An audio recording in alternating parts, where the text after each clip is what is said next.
Brunson with the ball. Brunson on Tatum. Almost baits him into a foul. Mikal Bridges for three.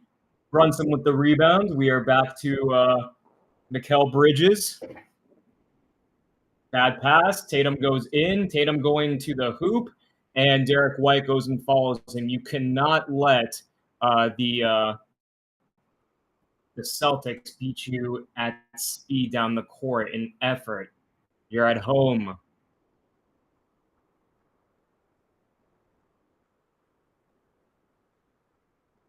So Derek White with the layup so far. That's what we got.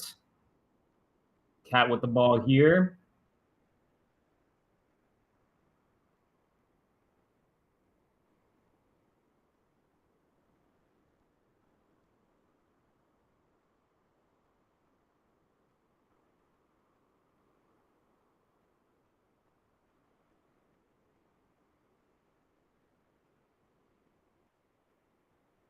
Bridges goes up, Bridges goes around. So now we got a 2-2 game.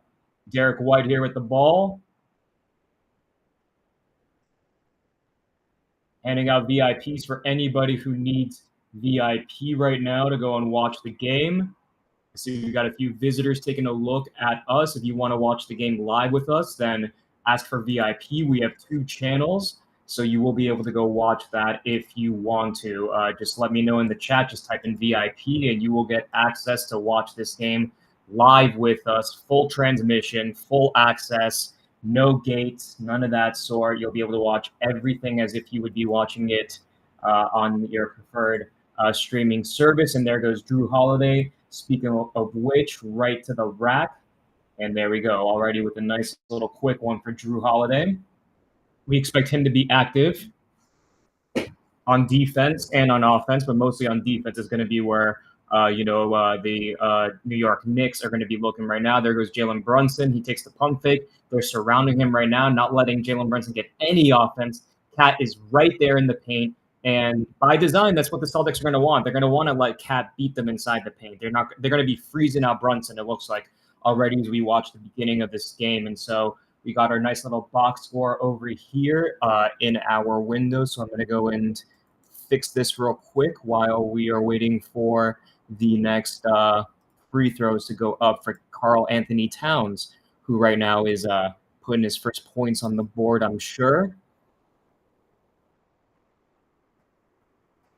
And let me just go ahead and fix this bad boy up.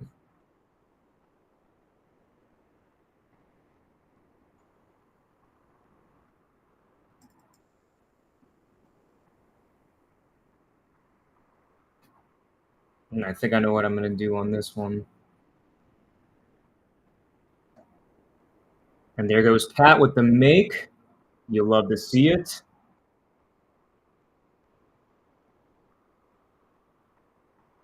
And I'm rocking a Knicks jersey. Yes, that is happening. And it's a Julius Randle one. So for anybody who's wondering, yes, that is the one that I'm rocking. Julius Randle on the Knicks. I got it for free, so don't blame me. And Heat fans, don't hate me forever. And Brunson right there with the pass, the Cat. And there he goes with the hands across the face. One of my favorite celebrations in basketball. Jalen Brunson does the same thing, but he does the 3 around the mouth. I love it, but there goes the Boston Celtics right back, and we knew that was going to be happening today with the Boston Celtics. Mike Cam, welcome to the live stream, and there you go, Mike Cam. You got yourself free access to go watch this game with us. And again, if you are watching for the first time, I see we have several people that are here on Anonymous, so feel free to go and ask for VIP, and then you'll be able to watch the game live with us. And if you don't want to watch me on screen and you want to hear me, you can just put that mute button as well and watch the announcers and whatnot. I think we got some pretty good takes in here. Whether you're a Boston fan, whether you're a New York fan, whether you're just a diehard NBA hoop head, we're here every single day watching, live basketball. So every day, no matter what, we are here watching the game together. And there goes Karl Anthony Towns with the fader, but not quite there. Carpig, what's going on, brother? Good to see you. Good to have you. And for our giveaway crowd, because you reminded me, Carpig, why don't we do keyword garden? Keyword garden, must reply here to enter, must reply here to enter. Here we got Jalen Brunson. The crowd is loud. Al Horford's facing up on Brunson. He's going to love that matchup. And he's asking Bridges to go here in the corner. There goes OG. Beautiful. Oh, but Derek White steps right in there. Oh, man, in and out. Happy Saturday, Carpe. Good to see you. Good to have you. There goes Brown going in, going around, and he misses right there, unfortunately, for Jaylen Brown.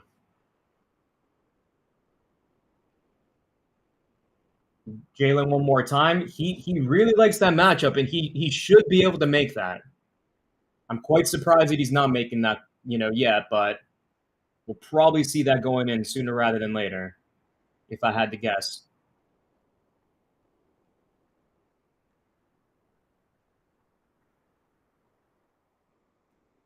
And yes, I'm just loading up a few stats in here for everybody so that people that are watching on the simulcast will have something to be able to see. And there goes Jason Tatum with the pull-up three. Just because they said they were going to shoot less threes doesn't mean they're not going to be shooting threes. So 13-6 we got going on right now. The line has New York at plus 215, Celtics at a minus 280. So that's interesting as we sort of look through the betting odds. And I don't gamble, but I just sort of look here to see what is going on. I don't know about you, but if my camera looks a little bit fuzzy, I don't know why that is. Let's try to clean that off a bit. Now it looks more fuzzy. Let's see if we can do this maybe. I think that looks better. I'm not really sure. You know what? It could just be the brightness over here. You guys don't usually catch me during the day. And there goes Karl-Anthony Towns, and he whiffs the bunny at the rim. Wow. Tatum with the ball. Tatum going in. Tatum going around. Tatum missing at the rack. Josh Hart here. So 2 missed layups already. And there goes Mikal Bridges off the dribble, shoots the ball. Oh, man. The New York Knicks have had a couple just in and out already. And Alex 49, there you go with VIP. And if anybody steps out, now with our new remote and me knowing how to use it, I now know how to take off your VIPs if need be. I don't want to be that guy, but unfortunately, I may have to be because we have a lot of demand for these VIPs, but we have 2 rooms. So by all means, if you're shy out there and you want to watch the game with us, just type in the chat one time VIP, and it is yours. And yeah, as we take a look right here, I'm going to go and pull up real fast our window just so that I can play around with putting up our stats, because this is what we like to go by. And I'm just going to go and pull up a couple things in here so that we can have more for the crowd on the outside. So as I go and I pull this, I'm going to maybe move this a little bit up. You guys will see a couple changes here, but we already have Karl-Anthony Towns, 1 of 2, could have easily made that one beforehand. And these stats are in real time. And you guys also have PlayBot here to go and keep you updated as well for anybody on the outside. We got Cat 0 of 2 from 2-pointer range, and I meant 1 of 2 from free throw range. I'm sorry about that. It's in a different order over here. 3-pointers, field goals made, 1 of 3, and that's what we got going on so far. And no problem, Alex. Always happy to hook up our friends with VIP. That's why we do this on playback, is because they allow us to be able to do things that a lot of places just straight up they just don't let you. They do not let you for many reasons. And so yeah, I'm gonna go and move this to the side. We'll do that, and then even what I think I'm gonna do is move this bad boy up. And don't worry, guys, we'll put the game right back on. I always know when the game is on. I got a little replay that stays right here, and it allows me to be able to see what is going on in real time. So as soon as commercial break is back, we tune right back in. But all we got so far is a T-shirt toss. Mike Cam says, let's go Knicks. Sorry to say, I am a Heat fan, but I did live in New York for a few years, and my sister lives in Brooklyn, so I got a lot of New York ties. But I am going for the Knicks today, even as a Heat fan, because those Celtics just not the biggest fans sometimes. That's unfortunately my perspective. But I also really do like this Knicks team, I will say, because with respect to the Knicks team, I mean, this is just 2 years in the making. Last year, I really, really, really enjoyed this team. And a lot of people in here know that the reason why I bought this jersey, or why I got it for free, I guess, was because I just really liked that hard work ethic. Nixon 4, Alex 49 says. I don't know about that so much, but we're going to go see if that can actually happen. But yeah, guys, we got over here Star Row, former great Nick over here. Clyde Frazier. Is it Clyde Frazier or is it Walt? Frazier. I forget that. I should know this, but yeah, I kind of just blanked out for a second. But yeah, that's what we have going on right now, my friends. And I'm just going to go and fix this a little bit more for our crowd on Twitter and elsewhere. But put in those keywords and see if you can win yourself a nice Top Shot moment today. Looks like the computer's running a little bit smoother, so I am liking this new setup over here. And I actually, in general, just like having up I like having up the box score here. We can see a lot more things.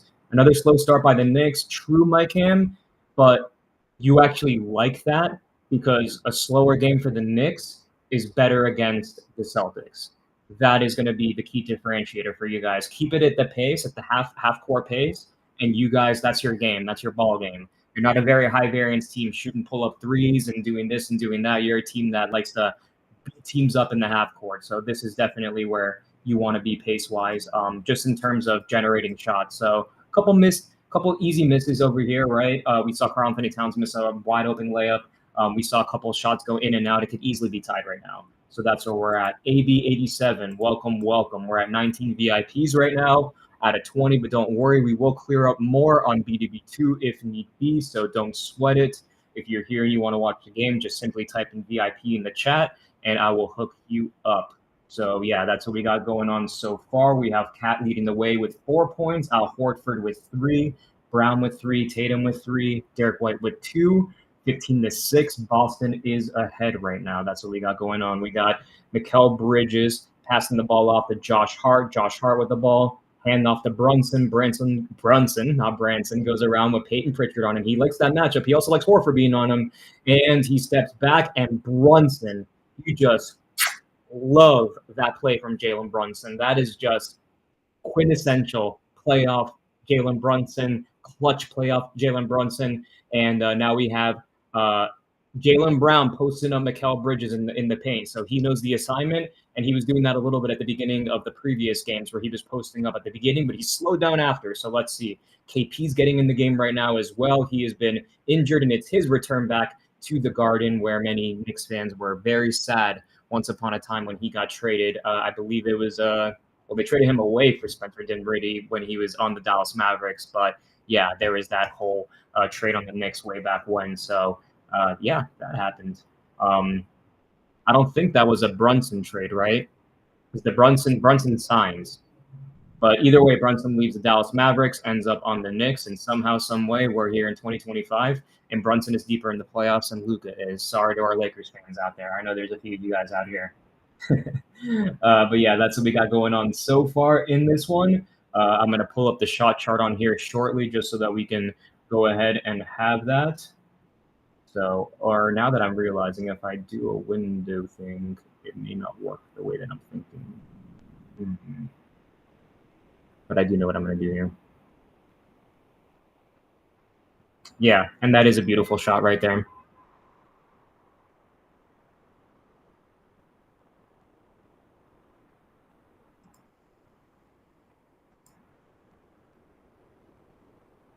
And there we go, a Brunson at the line. And again, if anybody needs to go and if anybody wants to watch the game, just put VIP here in the chat and in playback, not on Twitter, not anywhere else. If you're watching from other platforms, you got to put it on playback, and over here I can go and give you access. That's what makes this the best platform over here on the NBA streets. And there goes Derek White with the pull-up 3, and man, Derek White, he just every year does this. That was a crunch on the Knicks' spirit right there, but it's still only a 10-point game with Boston shooting 4 of 4 from 3-point range. So we got that going on right now. We got Jalen Brunson with Tatum on him. He gets the switch with Derek White. He says, nope, I don't want any of that. He goes to OG Anunoby with Jaylen Brown on him. That's a hard assignment, and he's probably out of bounds there, which, yes, that's what the ref says right there. Unfortunate.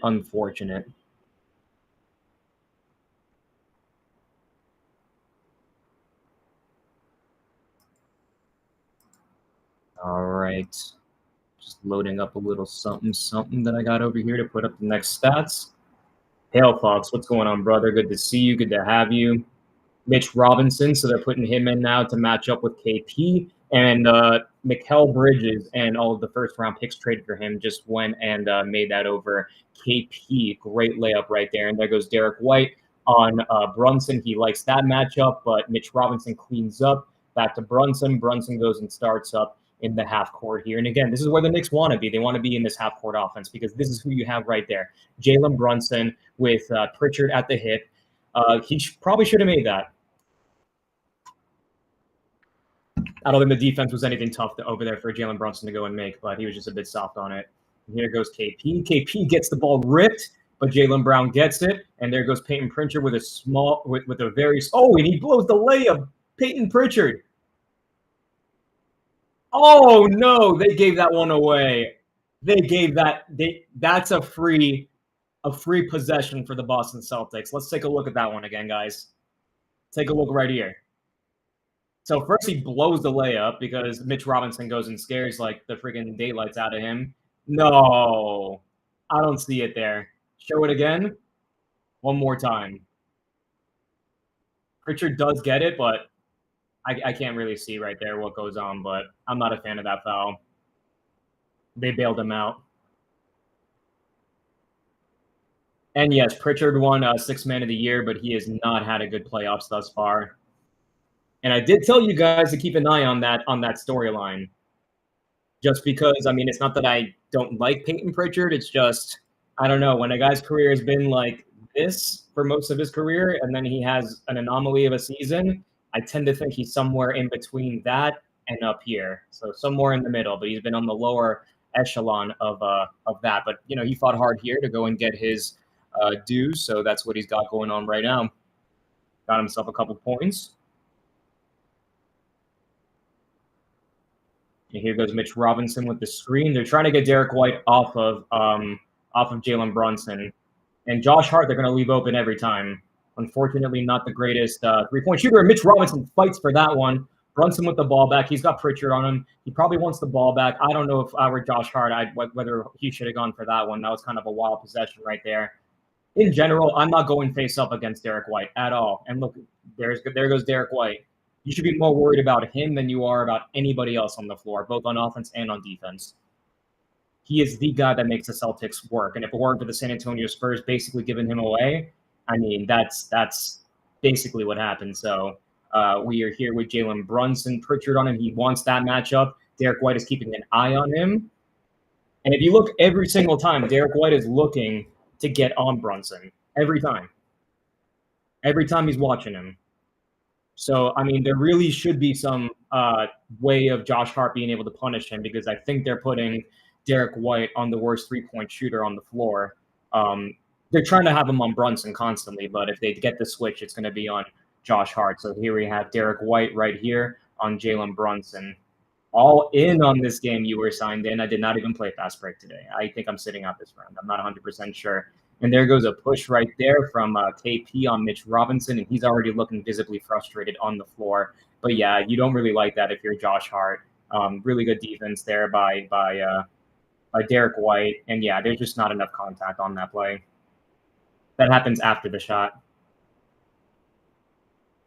And yeah, there's one thing you're never going to do. It's knock Josh Hart's headband on. He puts basically some kind of glue on that. It never moves. I've never seen a player that the headband never it stays right in the same position.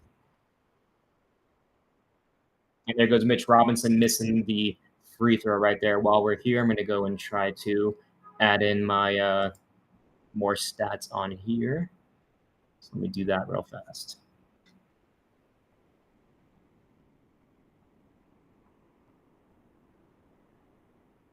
Wow.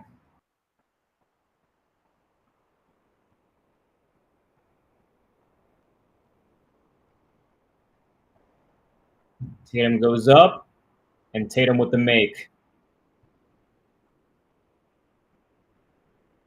15 points. Boston is up, and that's what we got going on so far.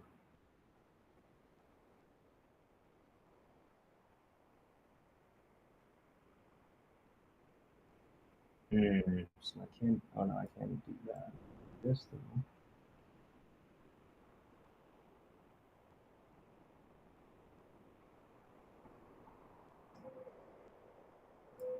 Hand down, man down indeed. So yes, we will go back real quick.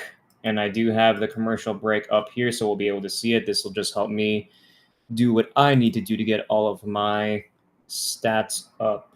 So I'm going to add some team stats into this because team stats are always a good one to take hold of. So that's what we'll do. Some team stats here. All right. Do this one right now.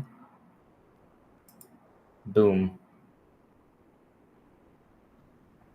This will look better, but I just got to mess around with it a little bit. And yeah, we just got the dancers. Can I have a VIP, please? Of course you can, Noah. Mitch got to start making a few free throws. We know how Mitch is. Mitch will wait until the end of the game to start making them. He seems to be one of those players, unfortunately. Well, fortunately, I would say if you're a Knicks fan, but you just have to wait a little bit sometimes. But yeah, Mitch giveth, he taketh. You love him for getting the extra possessions. You don't like that sometimes you end up with 0 because the dude just can't make a free throw. Which to this day, every time my dad ever asks me, why can't these players make a free throw? I try telling him, oh, it's the hands, and he just doesn't buy it. So yeah, there's that. So yeah, that's the name of the game for Mitch Robinson, unfortunately. So that's what we got there. And actually, I think what I'm going to do is I'm going to put up the shot chart. Or do I want to put up? I think the shot chart is probably more relevant for us to put up for this sake. So that's what I'm going to do there. And yeah, it looks like we got a little trailer happening, so I'll keep that up for you guys. I am a fan of the trailers.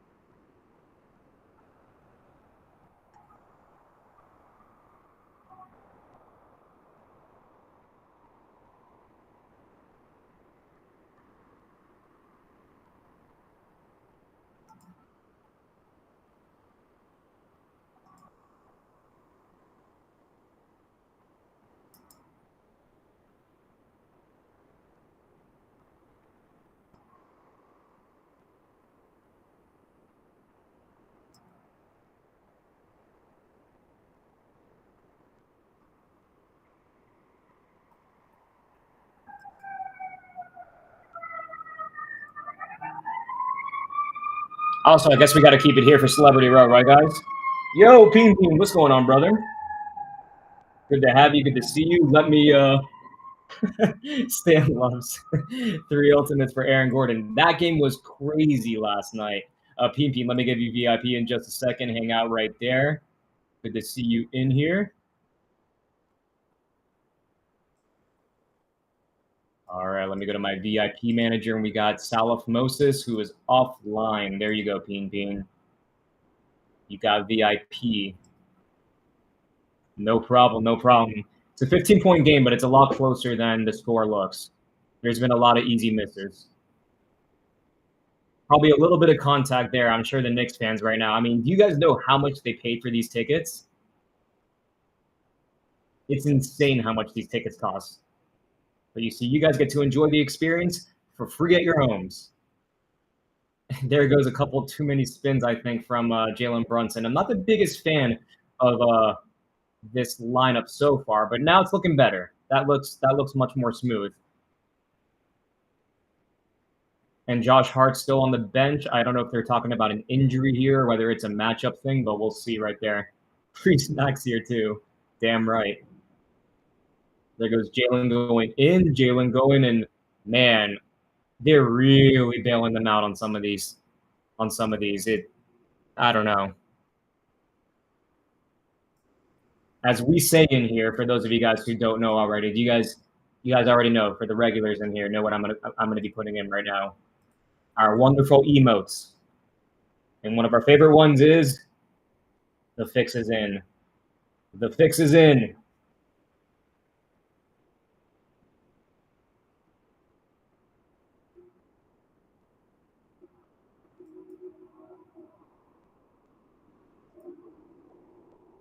But yeah, there's nothing on that one. I don't even know what they're like. What the announcers are even talking about. This is playoff basketball.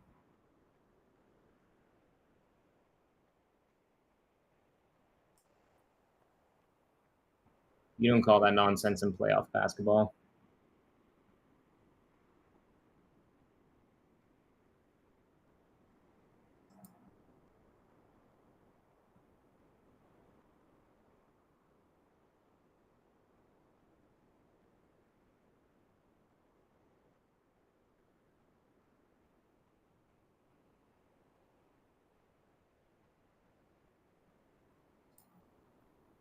All right, so here we are with the Knicks and the ball back. Brunson with the ball. Derek White on him. They want to get that switch. They got Precious Achiuwa in the game, it looks like, instead of Karl Anthony Towns. They're going to be beating them up a little bit more in the paint. That's what it seems like to me by design that Tibbs is going to be employing right now. So similarly, like what we saw last night with the Cavaliers and with the Pacers, where the Cleveland Cavaliers basically just beat them up in the paint. That's what I think they're going to be doing right now. Although you got a little bit of Deuce McBride in here, so he should be letting up from the outside of it. But otherwise, we have Mitch Robinson, who's pretty paint-bound. Precious Achiuwa, who can make threes but doesn't really make threes. He's paint-bound as well. A lot of room right there for Peyton Pritchard. Way too much room. A lot of three-pointers here so far for the Knicks. Or I'm sorry, for the Celtics. Yo, what's going on, Jay Winner? And here we got Jalen Brunson with Horford at him on the hip. Kicks it out to Precious. You're open. All right, but a good take. And a lot of us in here have been calling for more Precious Achiuwa. More minutes. Let's see. And there goes Brunson. Or I'm sorry, not Brunson. Al Horford with the ball. I was looking at Brunson over here, kind of on Derek White. Man, a lot of fouls so far. Let's keep an eye on the foul calls right now. How many do the Knicks have right now? Let's see. I guess it's pretty even. It's 6-5. It just seems like there's a lot more in the Celtics way. The Knicks actually have more fouls somehow.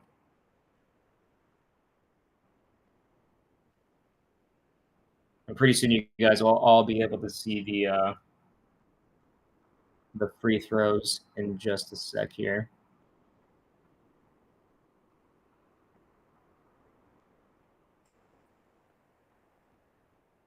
We're at the end of the first quarter. We'll do a second quarter.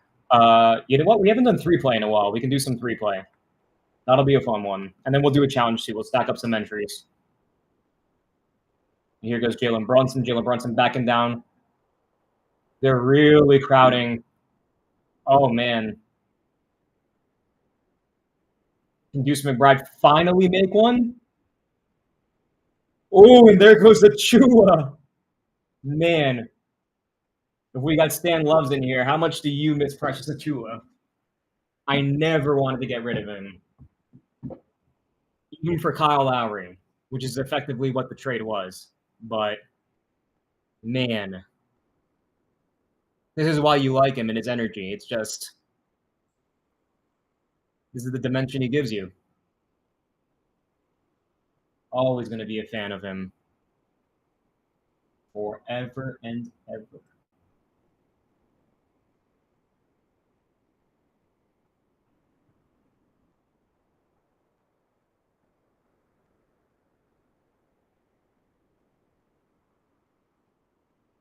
All right, loose ball foul on Porzingis. And I see we got Memphiato in the house. What's going on, brother? Good to see you. Good to have you. Hello, compadre.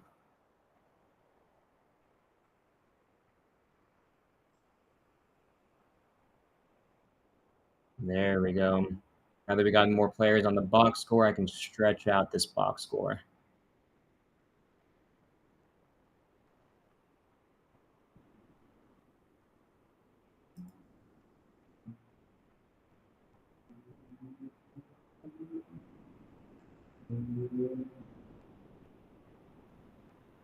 I paid $500 for a Precious debut. I mean, I'm not laughing at you. It's just, I mean, we all have those. We all have those. Although I did just sell my Precious Achua back to Top Shot, and I don't know. I think that one I got as a gift from someone. But yeah, I sold that one recently back to Top Shot. He was making them pregame. Yeah, Mitch Robinson just does this. I know in the second half he's going to go and start making them. And what's going on, I'm Bro Keeper? Oh, and look at that.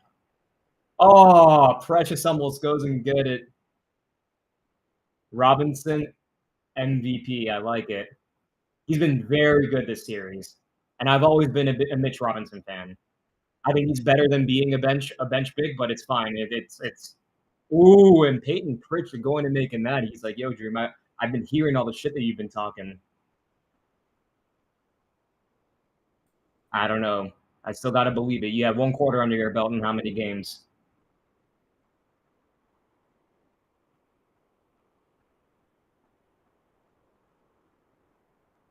All right. And we will take a look at the box score right now just because it's worth going and taking a look at while we get in between the second quarter. And I'm going to create a challenge off of that so you guys can have that to go and interact with in just a big OG 0 points. Shake my head. Yeah, it's not great right now. We got Derek White with 7, tied with Jaylen Brown and Peyton Pritchard. Let's go and look at the points breakdown just so that we can see how they're scoring. And it's really the name of the 3-pointers over here. We got 1 of 1 3-pointers, 1 of 2, 2 of 2, 1 of 1. The Celtics basically haven't really missed many. I think they've missed a total of 2 for that entire first quarter. So if you're the Knicks, you look at that and you say, okay, there could be some regression back to the mean on that one. And that's what explains them having 36 points compared to 20 in this first quarter. And you can just see sort of the domination here on this chart. Jalen Brunson with only 4 points. Josh Hart just really ineffective right now. 0 of 3. They're baiting him to shoot, not doing a whole lot with that. So as we get into here a little bit more in this first quarter, we got the Celtics shooting perfect from free throw, 8 of 8. The Knicks shooting 3 of 9 from free throw range. Oh, and yes, I'm Bro Keeper. That is something that the crowd should know about. Get yourselves paid while watching basketball with us. We've been doing it all year, several of our guys. And so there goes I am Bro Keeper going and dropping that nice factoid of money in there. The Celtics have 10 defensive rebounds as opposed to the Knicks 5. Knicks have 5 offensive rebounds compared to the 3. Where I see the biggest difference happening in this one, do they have second chance points on this metric? Not so much, but yeah, look at the shot chart here. It really hasn't changed much from the last game, except the Celtics are making it. So this is your shot chart if you're the Celtics. So we're going to keep an eye on that as we get into the game over here shortly. So with respect to that, what I'm going to do is create a challenge out of this. And here's what we're going to do. We're going to do game 3 challenge. Must reply here to enter. There we go. And then what we're going to do is we're going to have question number 1 is going to be what will the Celtics 3-point percentage be by the half? Okay. Number 2 is going to be, I think I'm going to go to the box score and I'm going to go to how many points will Jalen Brunson have by the half? And then question number 3, last but not least, I think what I want to do on this one, I'm going to take a look up over here real quick. But I think what I want to do is possibly volume. Or no, you know what? I do like the rebounding battle. So I think what I'm going to do, it's going to be with the rebounding battle. And it'll be, or you know what? We'll just do which team will lead by the half. Which team will lead by the half? By how much? So there's like 4 questions there. This will be a loaded one. But there we go.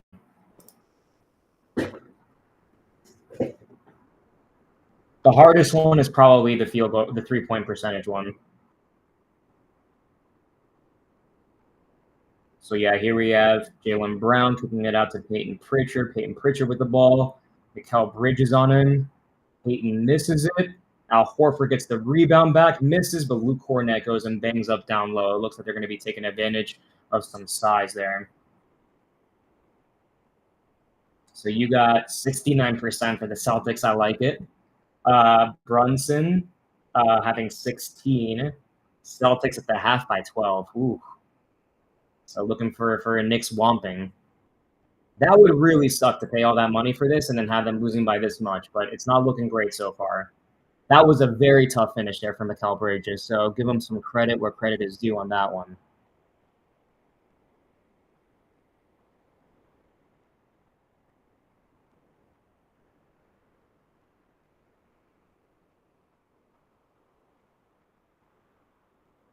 And here goes Jaylen Brown with campaign at him.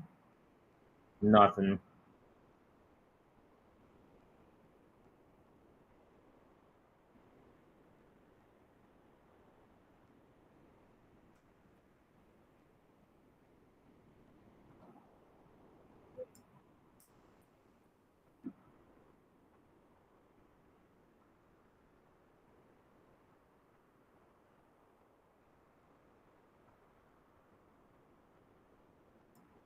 Yeah, campaign for 3. Mitch Robinson gets another rebound. And here he goes to the free throw line one more time. Let's see if Mitch can take advantage of this. It hasn't been pretty so far.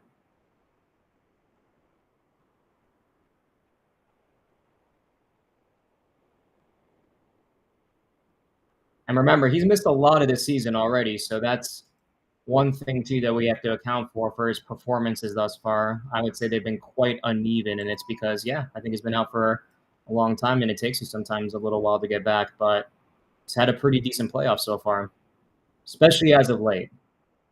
As of late, he's been a big, big, big tool.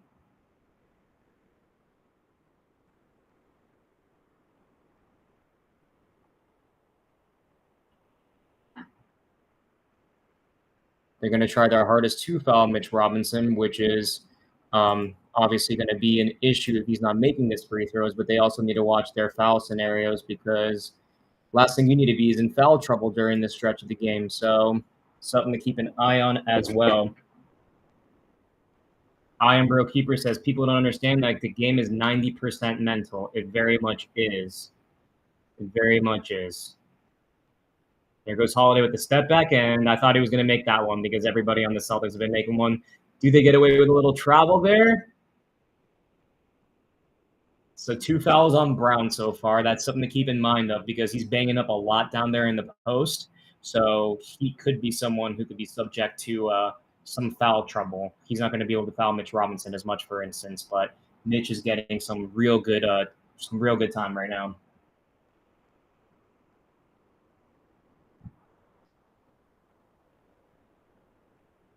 Here goes Deuce McBride for the pull-up. Finally, he's able to go and make some. Deuce has been deucing this entire playoff so far. Here goes Holiday backing up. There goes Jaylen Brown for 3. He's short on it.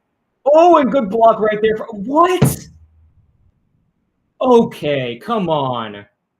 Let the dudes play basketball. I don't see it here.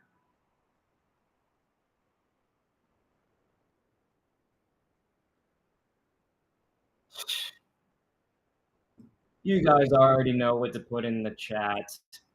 You know already what's in. You know what's in. The fix is in. The fix is in. The NBA has dubbed the Celtics as America's team, even though viewership has never been lower than when they won the championship. But somehow the fix has got to be in for them. God forbid that another big market steps in here with the New York Knicks to go and earn this one. The fix is in.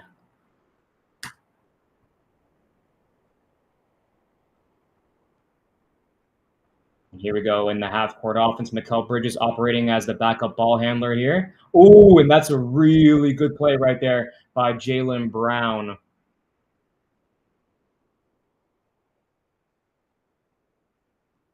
Really good possession. What's going on, Kirk? Good to see you. Hopefully you got your sound checked out well for this game.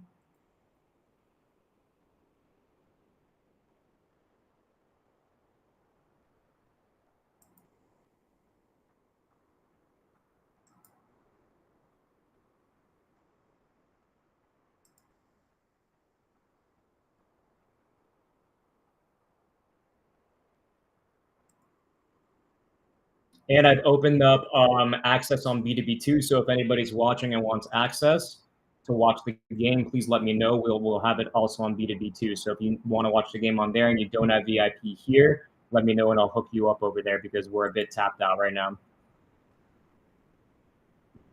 Jaylen Brown with some real good minutes here. There goes Deuce McBride back out to Josh Hart, who gets swatted, and Hart has been terrible this game. Virtually unplayable right now. Call the timeout, Tibbs. Call the timeout.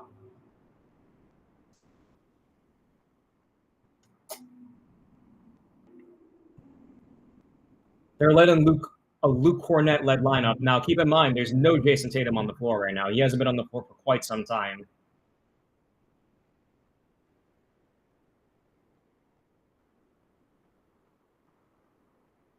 They've also been baiting them into some, they've also been given some pretty bad foul calls. I will say that. But yes, that's what we have going on right there, right now. And we'll be closing up this challenge in just a bit. Get up 20 and lose again. Oh, man. That would be something. That would just be something if that happens. I don't know what I would do with myself. It would just be so, I don't know. We would, damn well would we have to go into Celtic spaces again. For those of you guys who weren't here with us last time, we went into a Celtic space, and it's a very dark part of humanity. I cannot tell you the amount of just like desecration of mankind that's in there, but it's some stuff. Those people really, yeah, I don't know.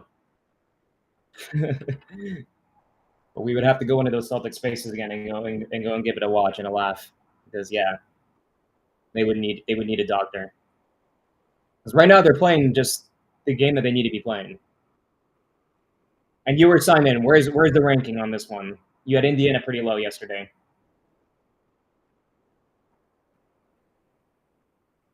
Where's the ranking you were signed in?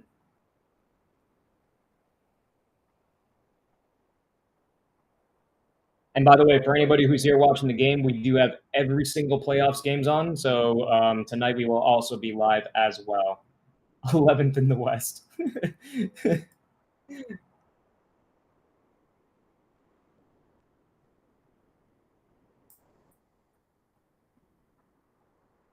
Yep, I'm just going to get the shot chart up here just so we can have that going. The shot chart is very informative. It tells you a lot more than everything else, especially when you can break it down quarter by quarter. Tells you how teams are adjusting, all that good stuff.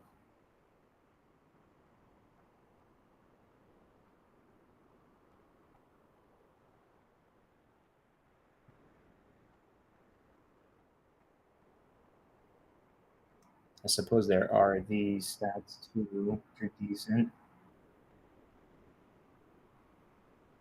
But we'll do the shot chart for right now.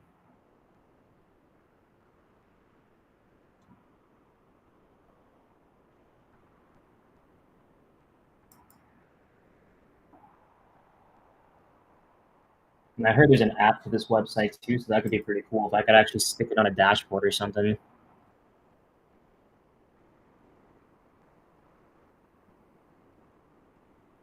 Patrick Ewing, one of the greatest Toronto Raptors of all time.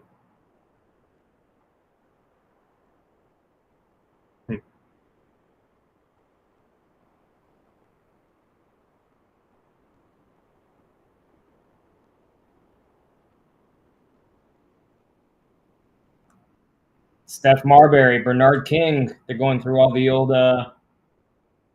old players. Allen Houston, Patrick Ewing.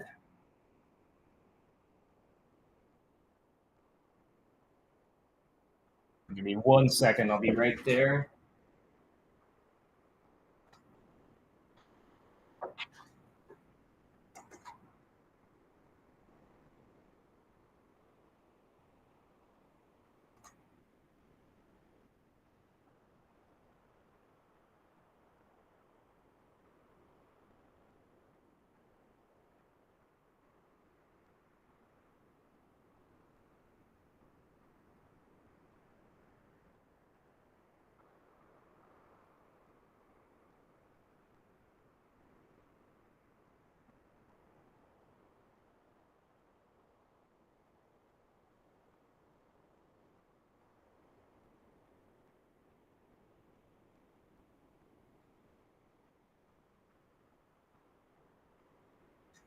All right, there we go. Sorry about that.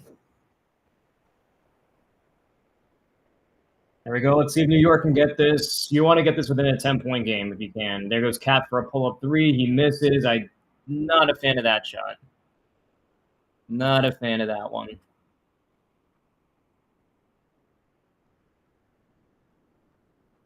Pritchard, man, he's going off this game.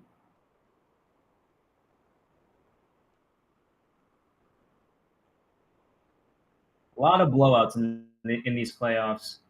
Some of these games straight up just haven't even been close.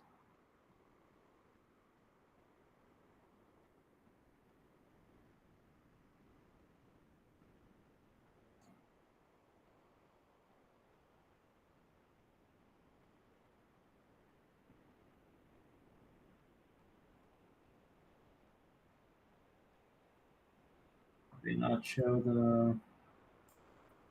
I guess these are the stats. Oh, here we go. That's not better. Sam.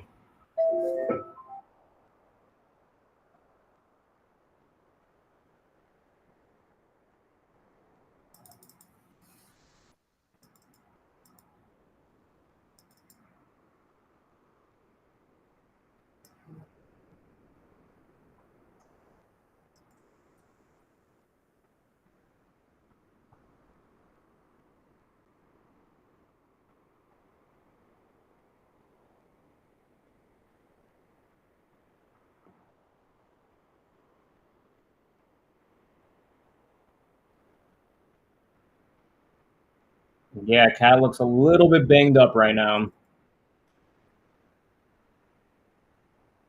OG almost getting that one. And yes, he does get the turnover eventually. Let's see if the Knicks can make a game out of this one. Not a great first half.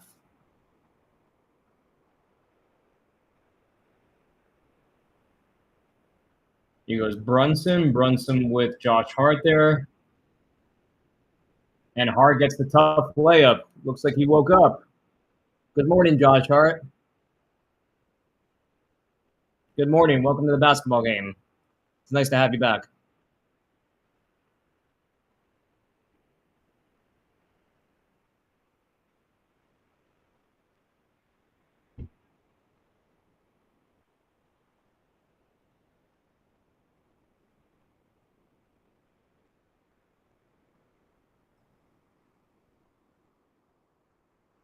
All right, there we go.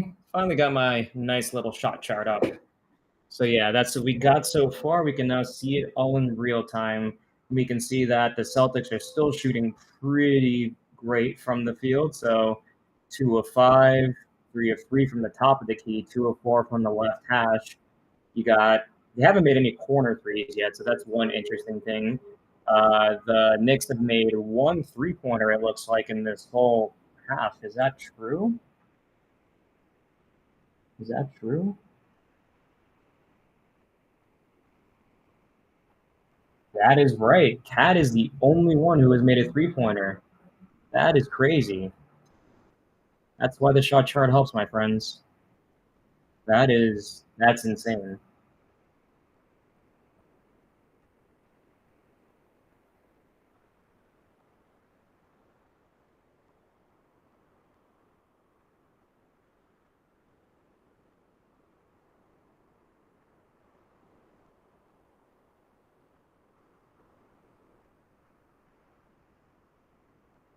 Big diff energy. I love it.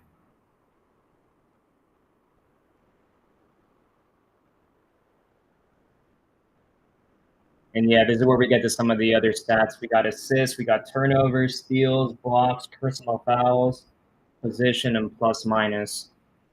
All right, yeah, I'm actually liking this layout a lot more now.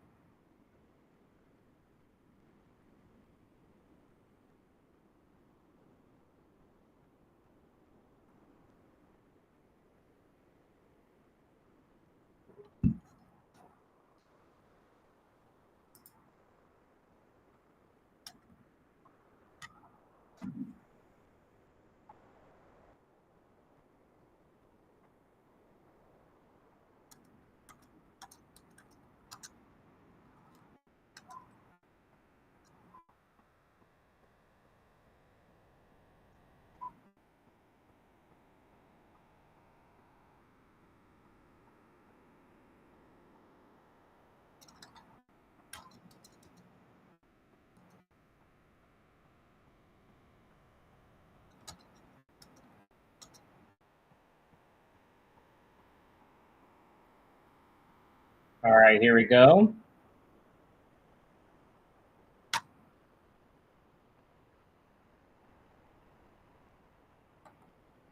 Some 3-play. Let's see who wants to jump up on here. You either get 3 entries or 4 entries. It's a nice way to stack entries for today. Let's see what you guys end up going with.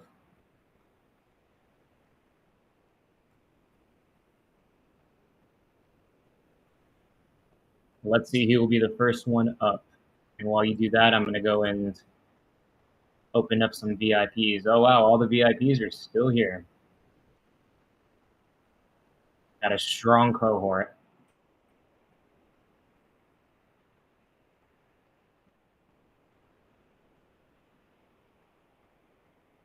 All right, here goes Jason Tatum. Jason Tatum with Brunson on him. Well defended. Josh Hart misses.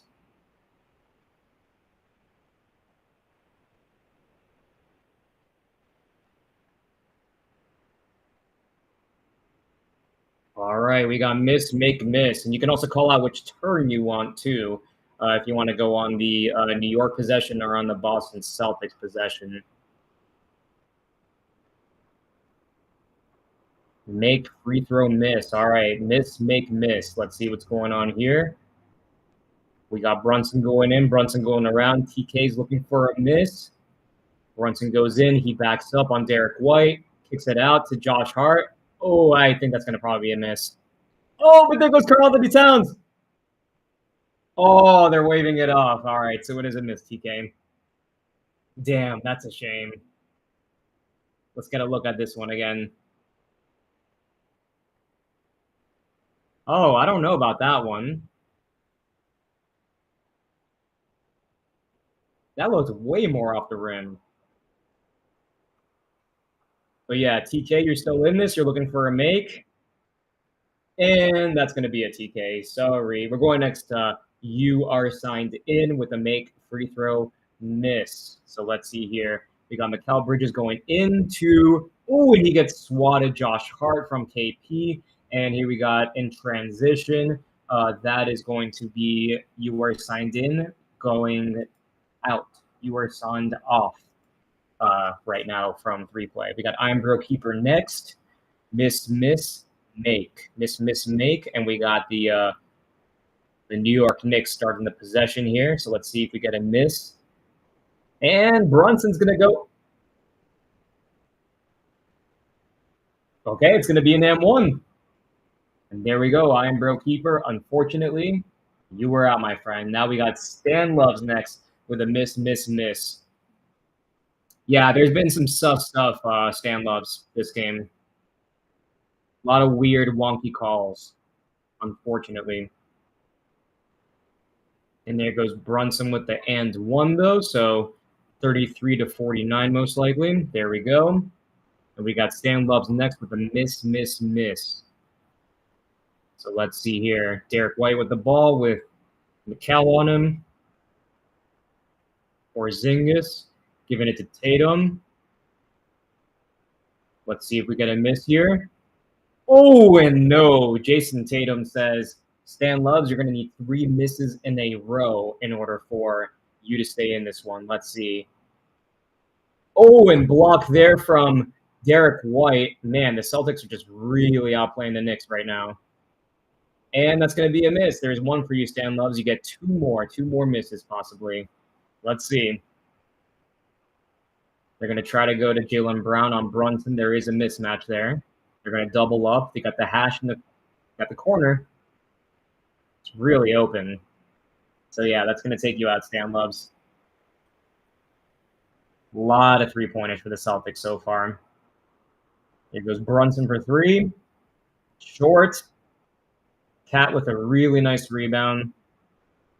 That's going to be a foul, KP. 3 fouls on KP. And we got Carpig up next with a make, miss.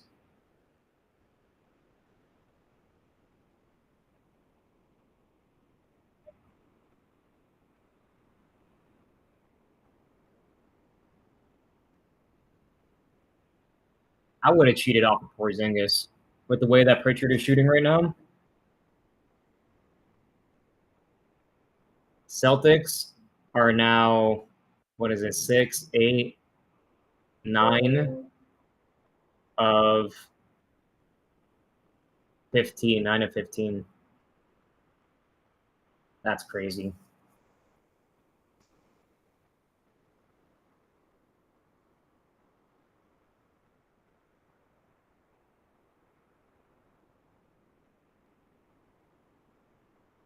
But we'll see if they can keep it up, the three-point shooting, that is. Josh Hart with 2, and we got a 20-point game here.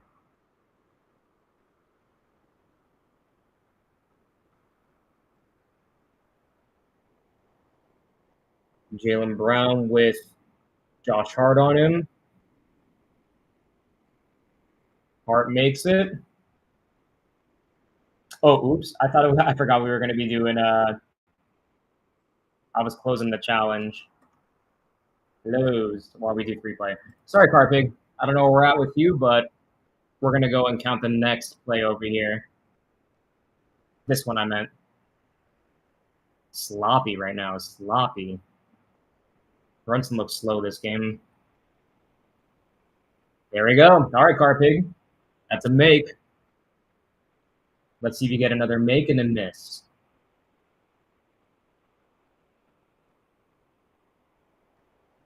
Pritchard with Jalen Brunson on him. They got the switch up there. Somebody's got to get down to Brown. Now you got the corner open. You're in the same position as you were in before. Josh Hart, you got to get out to the hash. We're just going to handle. If Brown makes it, he makes it. You got to know, though, to get on the hash. Oh, take it! Big shot right there, and we got a 17-point game. And Carpig, I believe that last play took you out. All right, and we have Menfiato who wants to start on the Celtics, I believe. So make, miss, make. That's going to be a make for Tatum. Tatum is putting the foot on the Knicks. He really does need to get up at the level. Wow.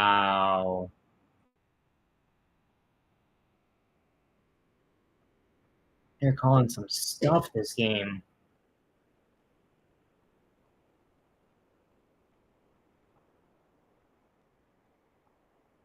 He contested pretty well, all things considering. He couldn't get there much quicker.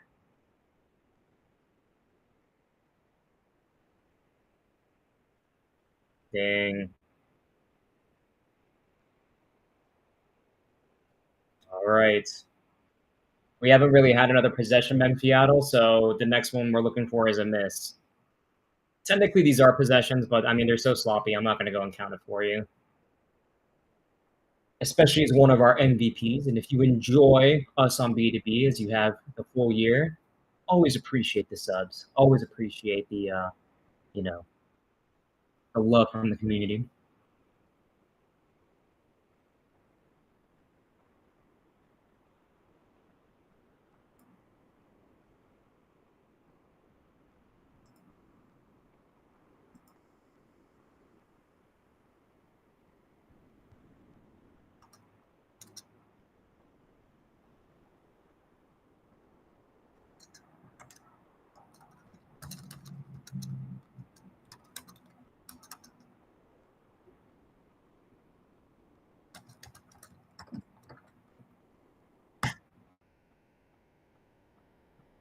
There we go. Little promo action. Spotlight that one. All right, Tatum with 4 for 3. Oh, man. That's going to be a make, though, Menfiato, so that takes you out, unfortunately. And 3 plays officially over with no winners.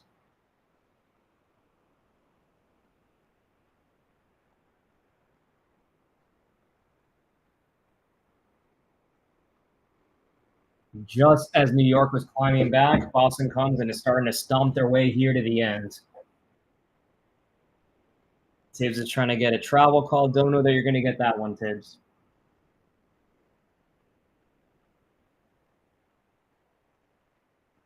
Runs into Josh Hart.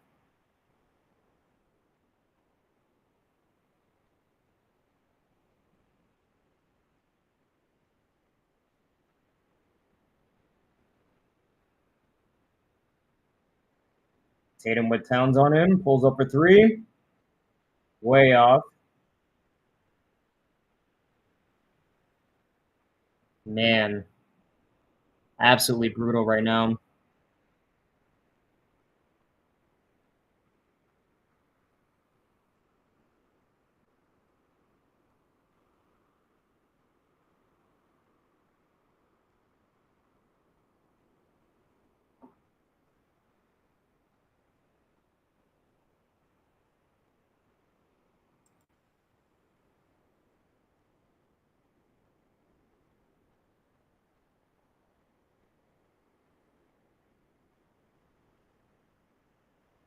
Boston has almost 70 points at the half.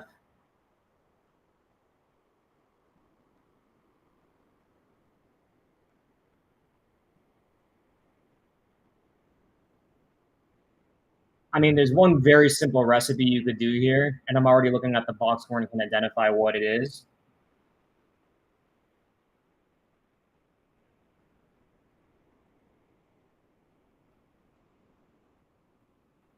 All this team does is shoot three-pointers.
Yeah, they're quiet like I am. There's not really much to see right now. Almost a 30-point game. Kind of had a feeling this game would be a blowout, but not quite like this. Pretty rough going out here.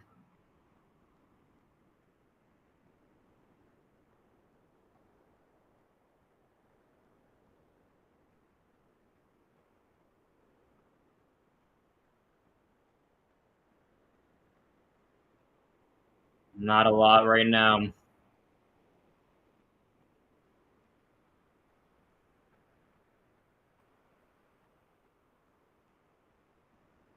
Gotta give Boston their flowers.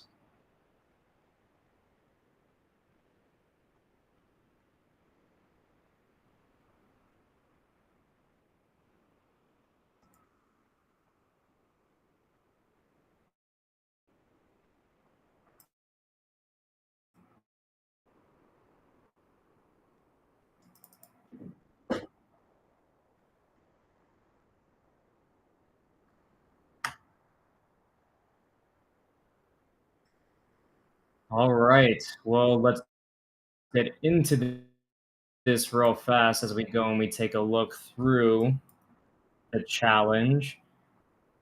See who won what. So we got Jaylen Brown question that we asked. Let me go take a look through this. I believe it was the 3-point percentage for the team. So the Celtics 3-point percentage, 63%. That is insane. 12 of 19. They have made as many 3-pointers as the Knicks have taken this game. So that's just pretty unreal as a stat. So 63% compared to 17%. That's insane. So who was the closest here? Stan Love is at 70%. I'm Bro Keeper is at 60%. So that's probably the closest. Memphiattle's at 60%. they're both tied. We'll see what the tiebreaker ends up with the both of them. The next question was, how many points will Jalen Brunson have by the half? And Jalen Brunson ended off with 12. So right on the money was Memphiadel with 12 points. And then he said Celtics by 15. The Celtics are up by quite a bit more. So the Celtics are up by almost 30. So 25 points. My math is correct. So I'm Bro Keeper gets that one. So I think that both of you guys probably have earned the bulk of this. Celtics lead by 19, 58%. We're pretty close, Carpig, but I think I'm going to do, let me think, because I'm Bro Keeper was off by 2 points, but he was only off by 5 points in the third, whereas it was by 10. So I'm going to do I Am Bro Keeper with 4 entries, Memphiata with 3, and then Carpig with 2 because he was pretty close. So that's how I'm going to do that. Congratulations to you guys. Sorry if I'm a bit somber. I really do wish this game was better. It's just hasn't been a very good game, unfortunately.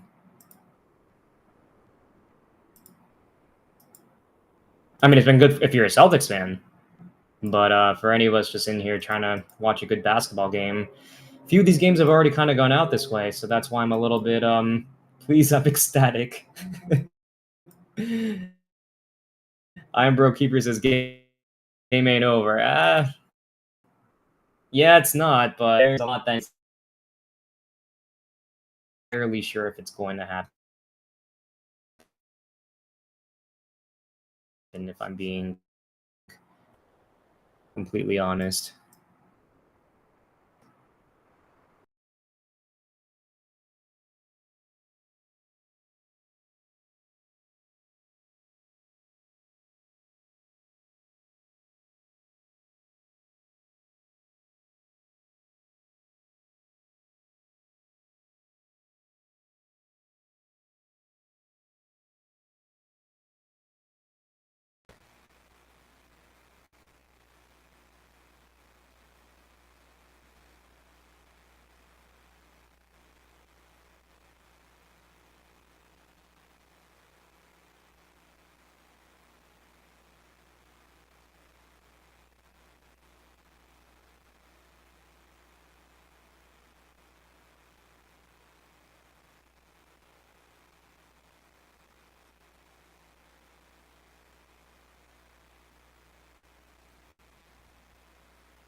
Time when you guys haven't even heard me. My bad. What I was going to say is Memphiado, they're shooting a lot of threes. So I don't know, going into the lanes, the numbers aren't suggesting as much. The Celtics as a team from 2-point range are the same as the Knicks, 48%. So not anything crazy there. And if I look at the shot chart, they're 10 of 21 from inside. So that's okay. But really where everything is coming is their three-pointers. Their three-pointers are absolutely unreal right now. Their three-pointers are 2 of 12. That's the Knicks. They're just 12 of 19. They've made as many threes as the Knicks have taken. So that's really where the game is. The construct hasn't changed. Mazzulla said, we're just going to go and double down on what we've done all the time, but we're going to make our shots. And that's clearly evident going on this game. So that's what we got going down. But until then, let's go ahead and get it popping.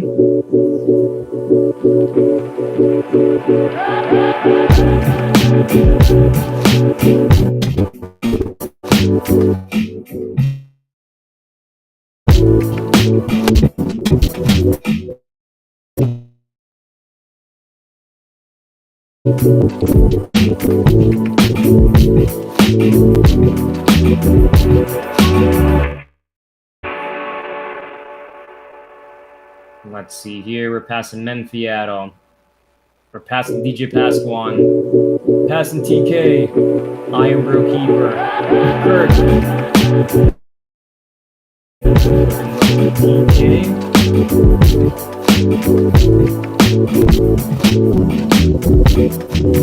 Let's see. Is Kale Fox gonna get this one game? Or it's gonna be you are signed in. I think it might be you are signed in. And you are signed in, sneaks right in. There we go. Oh, congratulations, you were signed in. And I'm going to give TK some entries too, even though he's not here right now because I know his time zone is a bit off. So let's see, we're going to go into our packs. You should holler bombs away every time, for real. It's a lot of threes, but he said, yeah, we're still shooting the threes, but there are moments in the game where they could have taken the 3 but went into the lanes for 2 instead. Yeah, kind of. I still think it's a lot of 3-point opportunities. But, yeah, I don't think the philosophy has changed that much. I think if the game were closer, maybe you'd see the philosophy change, but I don't go against what they're doing. I mean, it's working, so you go with what works at the end of the day. SPW, what are you thinking over here? You got 4 at the top, you got 3 at the bottom. Anyone in particular that you want with these minis? What would you like? What would you like, brother? Number 1. Let's see if you get any Legos.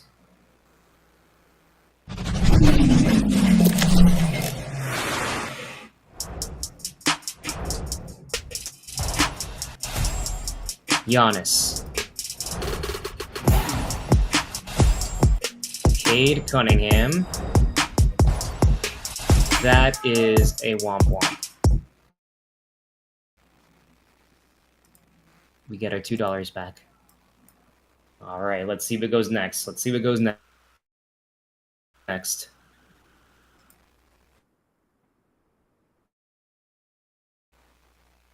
Shuffle it again.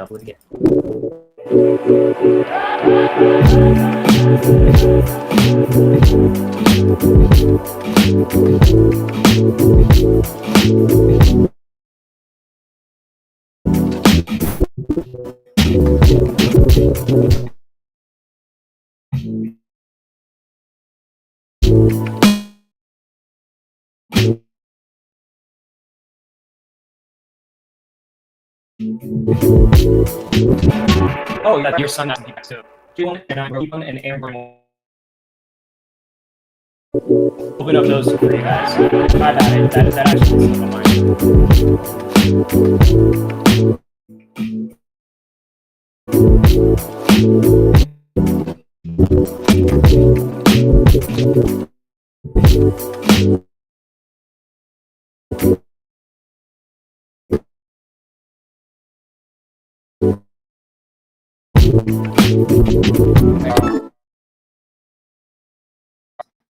Always.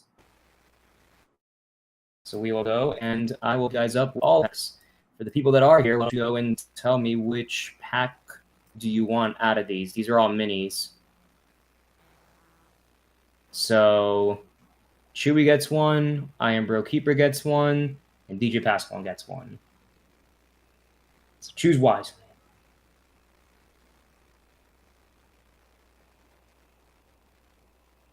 Congrats to DJ Pasquale, but let me know what you guys want to get. And then I am probably going to go make a coffee because I am getting tired. Number 2, Iron Bro Keeper. Cool. Let's open up this bad boy.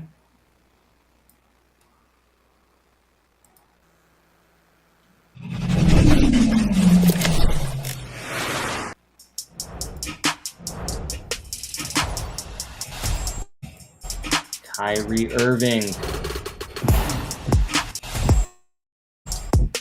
Ryan Toscano Anderson. That's a name I have not seen in a while. Aaron Holiday, back when he was on the Pacers. Sorry to I Am Bro Keeper. It's a tough one.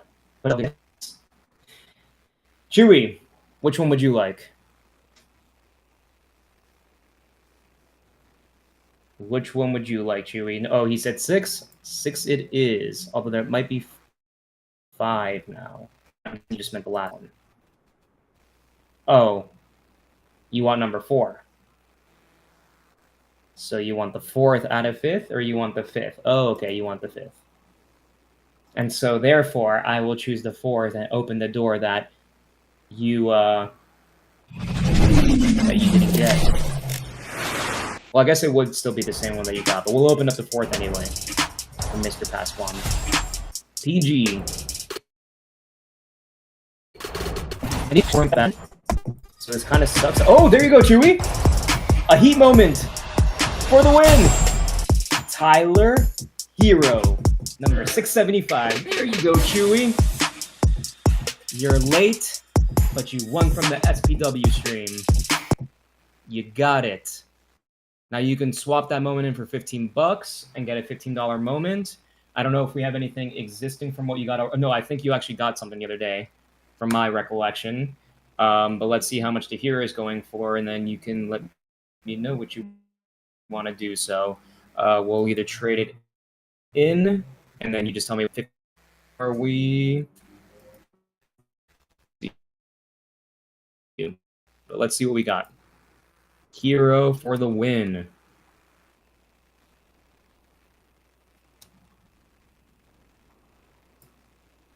Tyler Hero. Rare for the win, and I believe this is Series 5. Oh, it's right here. No, wait, that's the other one. It's this one. Oh, it looks like it's going for $16. Let's see.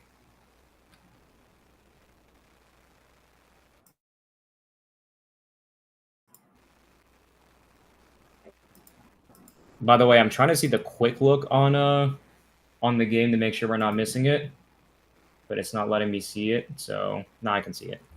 Okay. Yeah. So it looks like it's going for. Oops. Why did it go?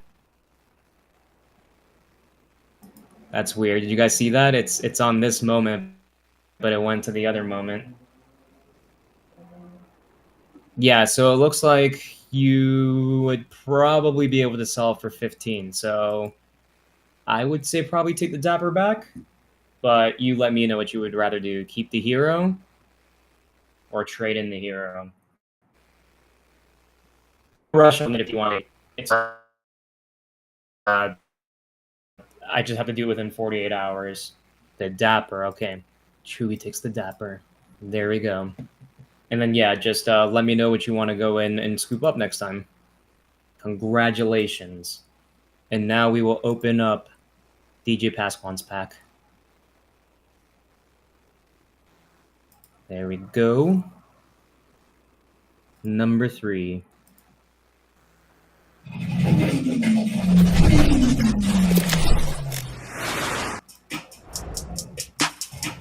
The Quest.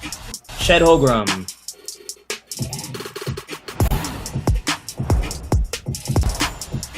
Dwight Powell. Womp womp. DJ Pasquan. It's okay. He wasn't here to go and witness it. I guess it's going for $4. The well, I guess maybe if he wants that one, I guess I can always reach out to him. The Chets are going for what, like $5?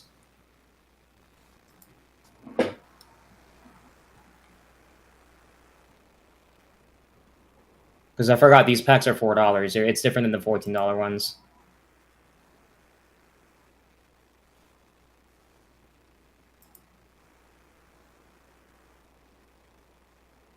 So it looks like it's going for $5 right now. So yeah, I'll have if he wants to keep this one. Or the Dapper, if he prefers. Cool. All right. Gonna put the game back on. And we made it this time.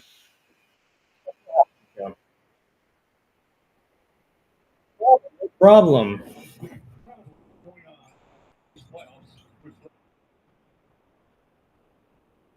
Man, another three-pointer here. I know, Chewy. It's gonna be a rough one. It's gonna be a rough one. I don't know.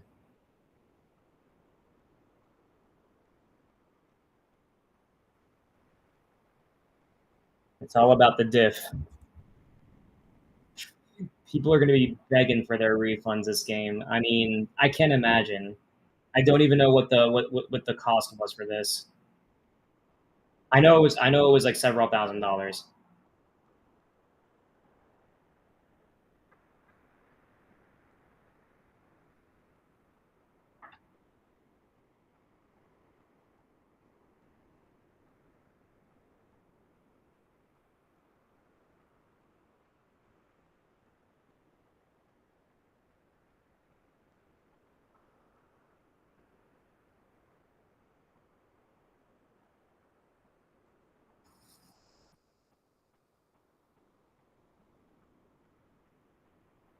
I just texted a friend that I was supposed to go meet up with, and I said, "Yeah, the Knicks are getting rocked right now.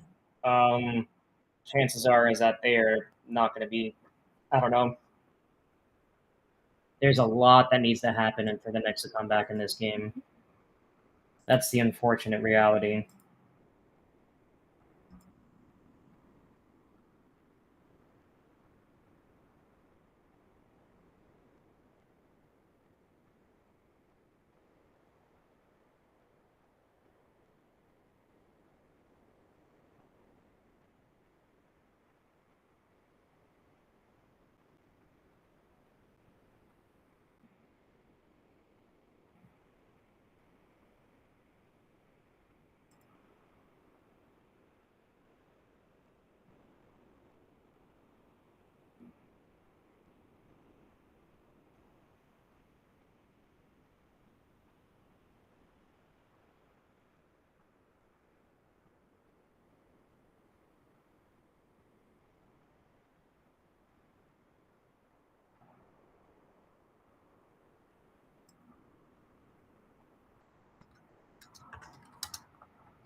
Yeah, I'll probably go in the.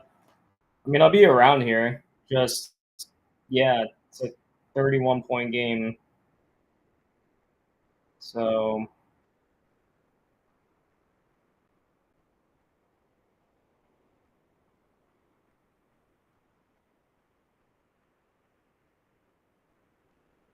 I mean, we've seen it happen before, where I step away for a little bit and then like the other team ends up coming back. So maybe that happens this game. I don't know, but I feel like I'd be better off getting some coffee, waking myself up. Um, there's like some kind of advanced setup stuff I want to do with OBS because it's making my computer crap to bed. Um, yeah,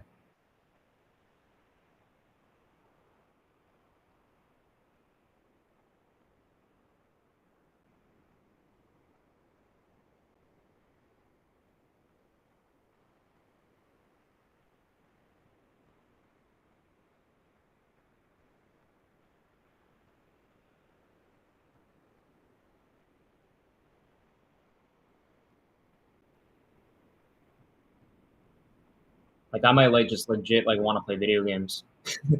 No, but I'll put some time into my setup that I've been wanting to go and do. But yeah, I'm even gonna go and make this a little bit easier on myself because I know what it is that's making my computer run so slow, but I don't know how to fix it.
Cut the lead by 15 in the fourth, and it's a game. Yeah, you're right, Pillfox.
This guy needs to read the crowd.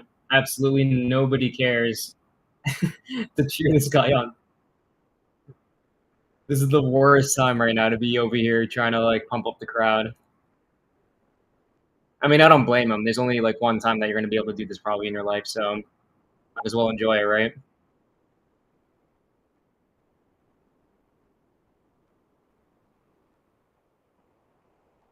Nice, Larry Johnson.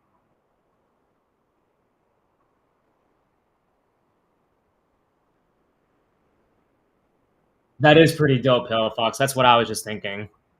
It's so crazy how Larry Johnson is getting all this love now, just because I mean he would have been the perfect player these days. He was way ahead of his time. Like you begin to really, really, really appreciate players like that.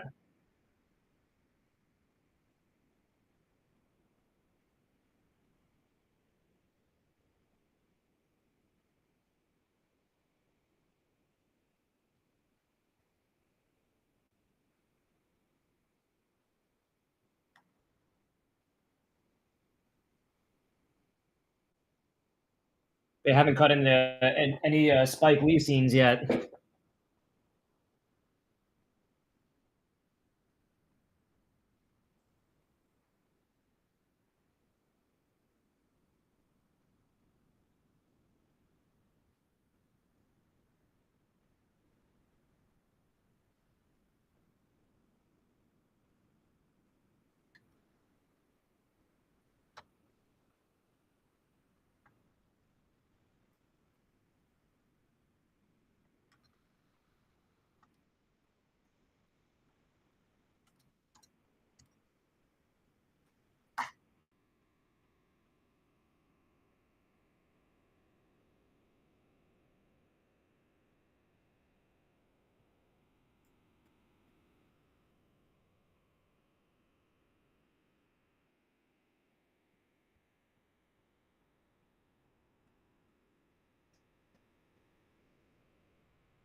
I just hope this isn't too little, too late.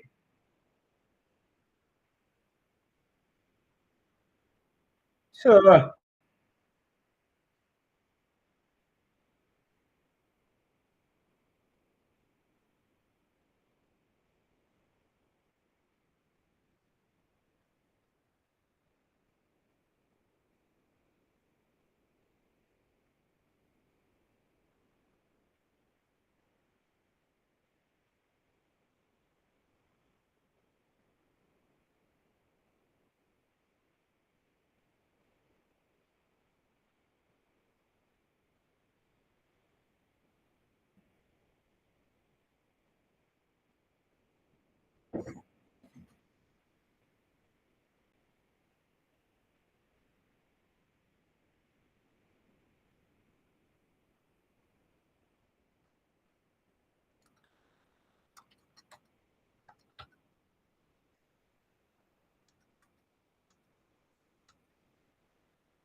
All right, 25-point game.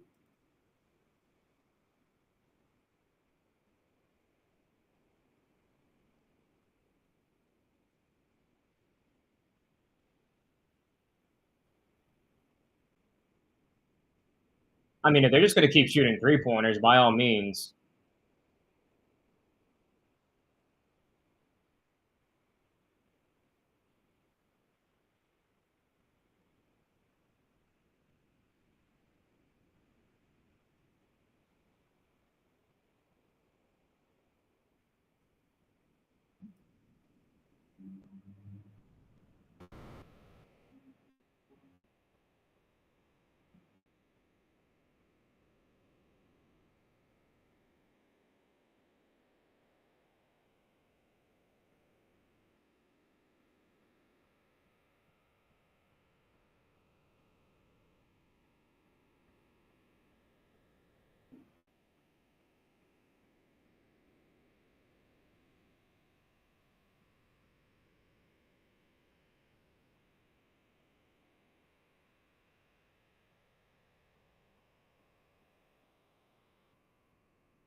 Yeah, this game is whew, it's a hoot.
Tatum with the push off.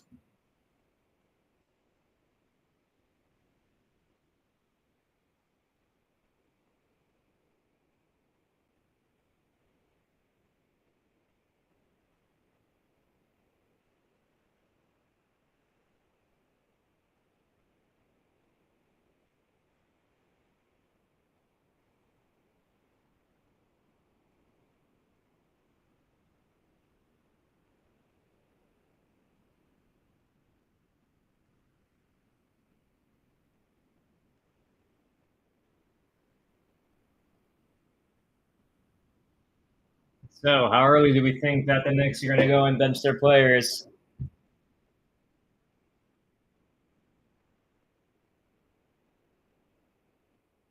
All right, give me 1 second. I'll be around. I'm going to come back at the fourth quarter.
Wow. All it took was for me taking off the New York Knicks jersey, and looks like we have a 20-point game. I mean, this isn't going to really happen, is it? I mean, I don't think it's going to happen, but could it? Yeah, I mean, it's possible.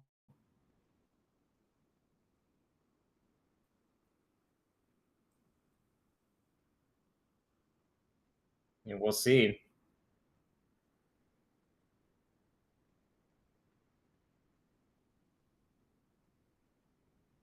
I'm doing like a setup on my standing desk, so I'm still here. I'm just letting you know that I'm here. I'm listening. We'll see what happens.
Hey, mic check, mic check. Let me know if you guys hear me.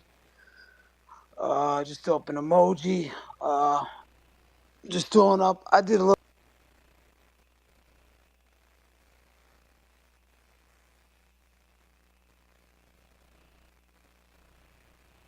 You signed for that in a heartbeat. Mm-hmm. Now there's only one game left to get the one out of the two, and it is Game 4. And if you do not get Game 4, and the series heads back to Boston 2-2, all of the momentum, to the extent that the Knicks still have any momentum, and I am not sure they do, but I want to talk about that in a moment, is gone. And any hope, not any hope that they had, obviously, but like it completely, Game 4 will then flip it. Now, as much as I could sit here and say it's only one game, and we can ground it in some X's and O's stuff, and we could say, make this adjustment, make that adjustment.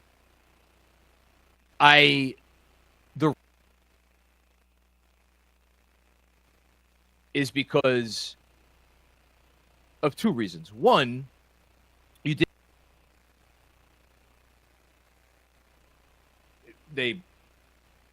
lead never got below 20, right, in the second half? Okay. And I don't think it did. Yeah, it didn't, and the Celtics could have made this a lot uglier if they had kept their concentration up, which, again, we know keeping their concentration up is not something they do well, and it's the reason that the series is 2-1 instead of 3-0. Or 0-3, I guess, would be the better way to put it. So I'm not going to completely write off that stuff, but still, this could have been worse. You got shellacked.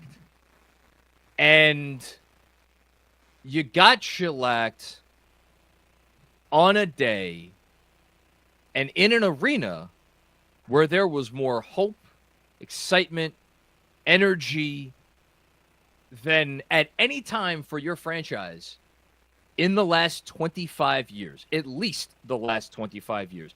Maybe 2000, maybe 1999. It's one of those two. Either way, it's a quarter century.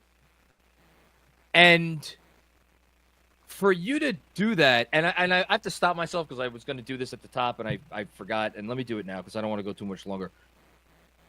Shout out to everybody who was in that arena in MSG today, and shout out to every Knicks fan anywhere. People who are watching on whatever it was, 7th Avenue, people watching in their homes. The amount of belief and the amount of positive vibes that have been emanating from this fan base over the last 2 days were so palpable, and I've been feeling it coming from all corners. And when that crowd was chanting defense with the Knicks down fucking 20 in the fourth quarter, like they were down 2. I heard that, and I'm like, oh, my God, I feel so bad for every person in there. And sitting here, I don't – like, that has to be expressed because, like, what more could you possibly ask for your home fans? Not only the ones that are in the arena, but the home fans everywhere. So you had that belief, you had that energy, and you squandered it so thoroughly. And in squandering it so thoroughly, here's the other part of it. You were reminded that this was a one-sided matchup for the most part in the regular season.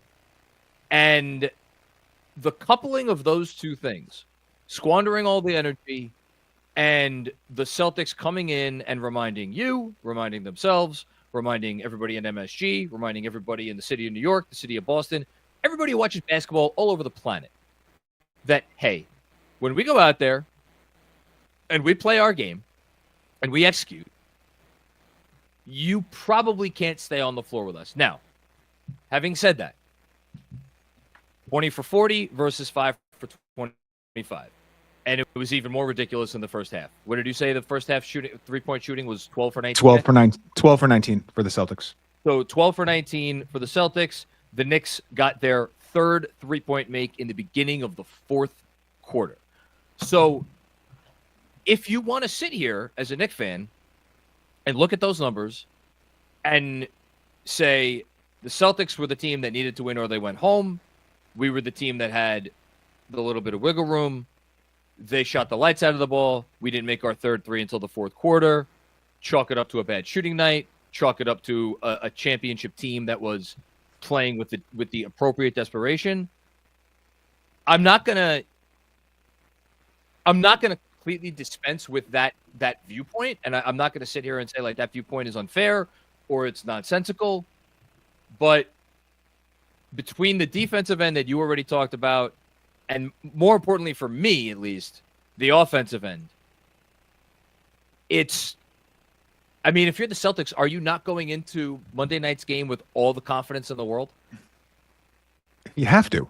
And you mentioned the offense. I mean, another game where the Knicks offense just was unable to generate any rhythm. 80 offensive rating in the half court for the Knicks in this game. I'm not sure if I went out. My connection's still good? Yeah, you're good. You went for a second, but you're back now. Am I still there? Yeah, you're good. Okay. 80 offensive rating in the first half for the Knicks in the half court. That's a theme. That's probably where despite the Celtics getting anything they wanted in the first half, and I think, I did mention the ball screen defense. I do want to also make note of what the Jaylen Brown post-ups did to this Knicks defense. Every time he got post position, the Knicks were panicked and sending help. Now, we can criticize the fact that they were sending help, but I think it was the aggression of the Jaylen Brown post-ups that necessitated a reaction, and the Celtics seemed to get a three-point look every time they posted up Jaylen Brown and Drew Holiday for that matter. Jason Tatum, for the most part, he hit a bunch of threes in the first half, but I thought the Knicks, especially in the switch possessions, held up really well. The Jaylen Brown impact here, and he wasn't the Jaylen Brown we're more used to seeing in the first two games. The Jaylen Brown in the first half specifically is the Jaylen Brown that is the 1B, the true, like, 16, all right? Finals MVP. level. What do they have? That guy. That's the guy that showed up and imparted his will on this game. And it does change the calculus of how you defend this team. And we're still not getting the Porzingis that we know and that we have come to respect. We're getting a guy that's severely compromised. When you factor Brown being also compromised, then it lowers the ceiling of this team. Brown is a huge factor in this game. But, offensively, to the Knicks side of things, I don't know where you go here because I have an idea, but keep going. Okay, well, let's talk about what is, I think, causing specific. I know Jalen Brunson's numbers are going to look okay in this game overall. Doesn't matter. It doesn't matter. He's having no opportunity to get anything downhill in the first half, any sort of wiggle room in the first half. And I think you're seeing the Knicks lean on Josh Hart as a screener, and that in the regular season has worked for them.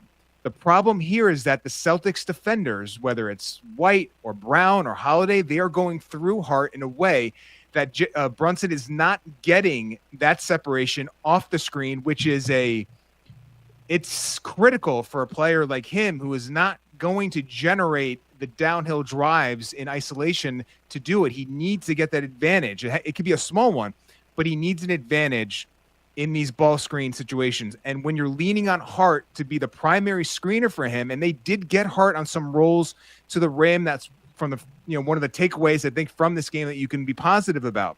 But in terms of Jalen Brunson's performance as a on-ball screen operator, when Josh Hart is screening for him, and it's been this way in games 1 and 2 and now in game 3, the Knicks are unable to generate a lot of offense, which really does sort of open the question of, like, what is this offense going to be able to produce in the half court if you don't have a viable screen partner with Brunson and you are losing any semblance of spacing when Josh Hart is on the floor. And if the Knicks aren't getting offensive rebounds, and they rebounded like 40% of their misses in the half court. So they did the job in terms of generating extra possessions and extra looks. But the first shot offense for this Knicks team right now is brutal. And I think you have to give a lot of thought to how do we open things up, because it's not going to work if this is the offense that the Knicks are going to have to work with against the Celtics, despite a 2-1 lead. It's not just the Celtics, because we saw them play 6 games against the Detroit Pistons. Right. And at no point in time, for me at least, against the DJ. Other than game 3, where Tobias got in some early foul trouble and like Towns like hit a bunch of threes in transition. You've gone now 9 games, and in 9 games, your half-court offense has largely been bad. Not even average. It's been, for me, especially given the personnel, it's been below average. And you and Benji talked about it on your X's and O's session. We've been talking about it even as they pull out these miraculous wins. One miracle win after another. It's not like we can run from the truth. This truth has always been there. We have always been open about this truth throughout this playoff run so far. So yesterday, and it was, you know why I actually did it? It was because of the question that you got from, I think it was Drew P. Mm-hmm. Would you start Mitch? Yeah. It was focused more on you play him at the beginning of every quarter, so it really challenges Missoula. Do you really want to foul to get Mitch out of the game? All right, now you got to do it from the opening tip. I texted Fred, and I'm not gonna say what he said. If he wants to say what he said, he could share it on his own.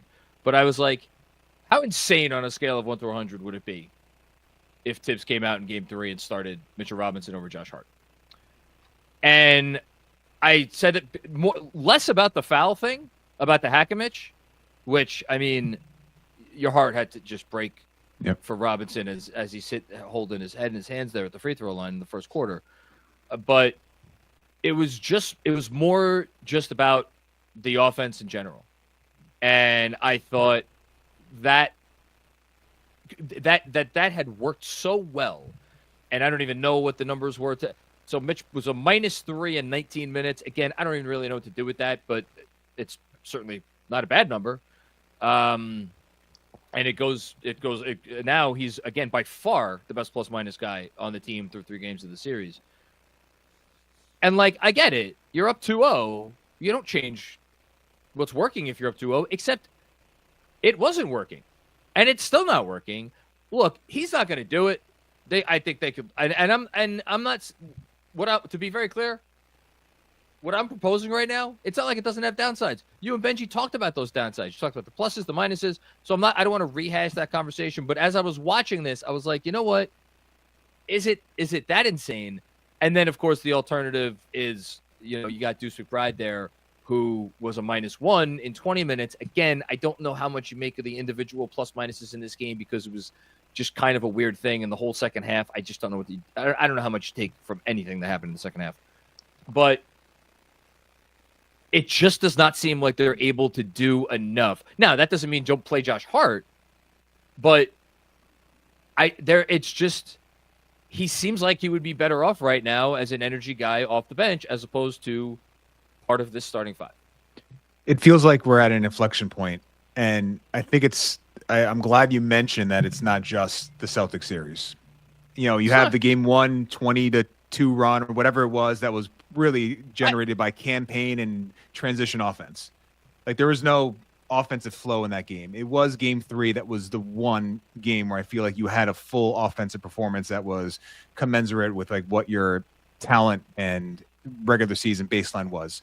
So and the only hesitation I have is, Josh Hart, I don't know if his back was hurt. He took a really hard fall in this game in the first half. I don't know how much that impacted him. He didn't do all the things that we always talk about that makes the trade-off worth it. And when that doesn't happen, when he's not doing all those things, and you get the cramp spacing on the other end, on the offensive end, then it becomes such a flashing red light. Like, you have to make a change here. So I'm always in the back of my mind, like, we have to not view this game as a indication that Josh Hart in this series can't start and play well. But it's not just this game. It is now basically the entire playoffs, if you look at what this half-court offense is performing. Or, the last 4 months, if we're really keeping it a buck. Right. And in those last 4 months, even then it was, you can argue, the offense was still very good. the offense in November, December was not the offense that finished this season. And Josh Hart was obviously a big part of the decline offensively that has unfortunately made its way through the playoffs.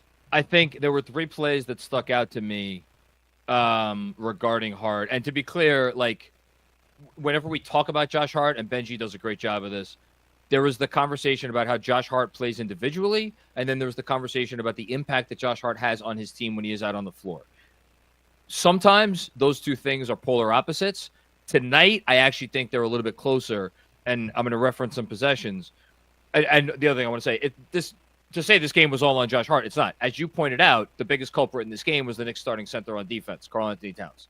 And I do want to get back to maybe some possessions there and sort of talk that through, but go ahead. Yes, and we're going to. Also, Mikal Bridges, I know he finished with 12 points, 6 to 10 from the field. A big time zero offensively in the first half, and you felt his possessions that did not go well. And there are a couple I'm thinking of in particular. But to the Hart thing again, there was a possession midway through the first. He had 2 misses on the same possession. He missed the 3. They got the offensive rebound and then had an opportunity for a close 2 that was either blocked or he missed. That's 1 possession.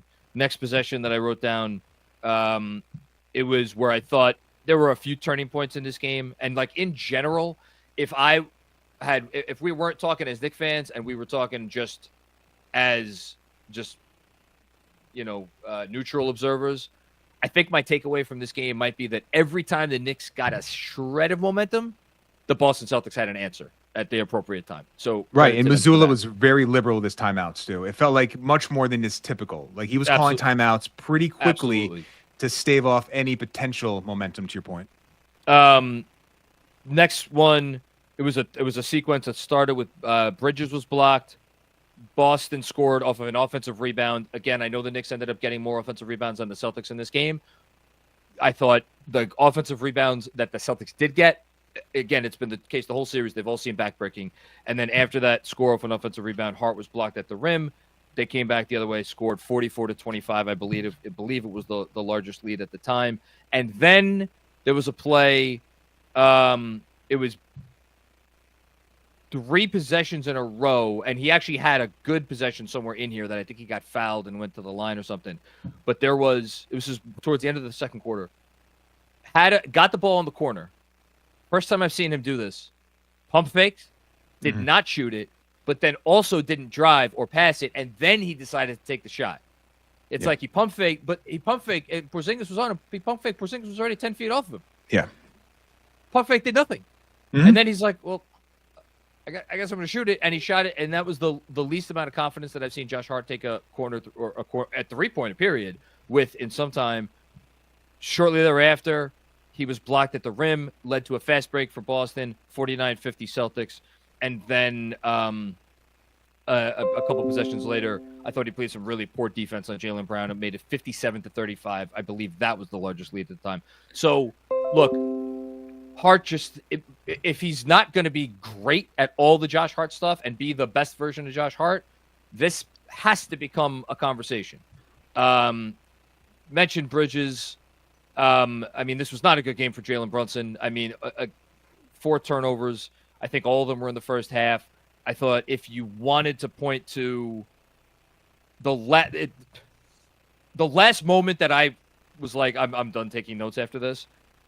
When the Knicks were down 24 early-ish in the third, and the crowd was chanting, "Let's go Knicks," Jalen Brunson dribbled off his foot, so maybe that was his 4th turnover. Tatum fast break and 1 up 27. It felt like that was what I know there were some gasps after that, and again, credit to the Knicks crowd for that.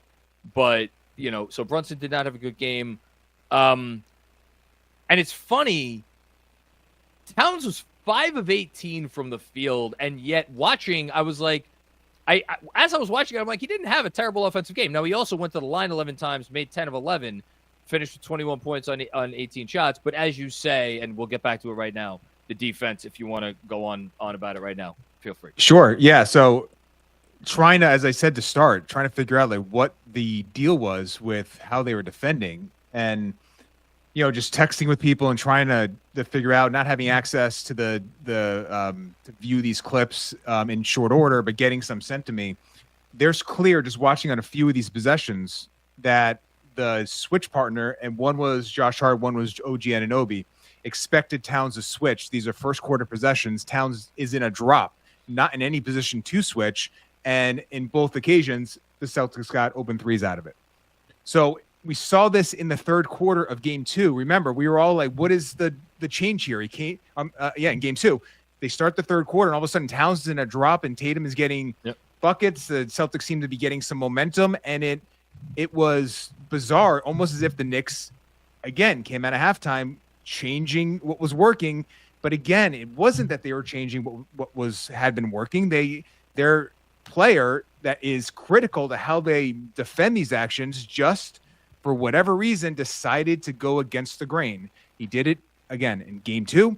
He did it to start game 3. And you know that is the case because when they came out in the third quarter, Towns is switching. Towns is tired. Towns is actually engaged. And the Knicks, I don't think it's a coincidence, actually defended really well in that third quarter. Now, the caveat there is the Celtics did their work already. They were up 1 million points. They may not have been as sharp or executing as much, but the Knicks did seem to be executing their stuff better.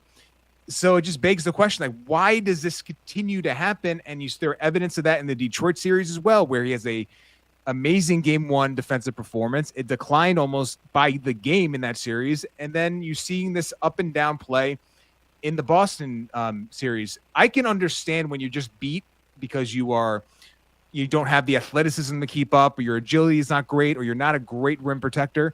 But to just not be willing or able to execute the bare minimum, which is the scheme the team is designed to run. And when your switch partner thinks you're switching or at the level and you're not there, then it all breaks down. And that's what happened in the first half. That's why you gave up, in large part, 71 points to this team. And it's maddening because I know the offense is a problem. And the offense might be a bigger problem than the defense. But again, you have to be able to just execute what the intended scheme is. And if you can't do that, then it makes it untenable to put forth an effort that's going to continue to shut down or limit a great shooting offense. And it's a shame that he wasn't engaged enough to do in the first half. We'll see how, what game 4 brings, but you don't know game to game, quarter to quarter, what level of Karl Anthony Towns you're going to get on the defensive end. And it just makes it very difficult as a team defense. I can imagine OG Anunoby, Mikal Bridges, Josh Hart, not to know possession to possession where your support is going to be. I mean, that's a bad place to be in. And he's got to be better there. I've been saying it often.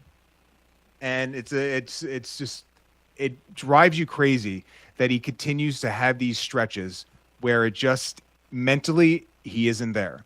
It's not a physical thing in some of these. It's more mental.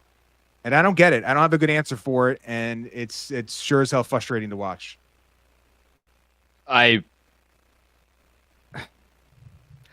Someone, I think, asked me on the Patreon mailbag. Shout out to all of our Next Film School patrons that I recorded yesterday.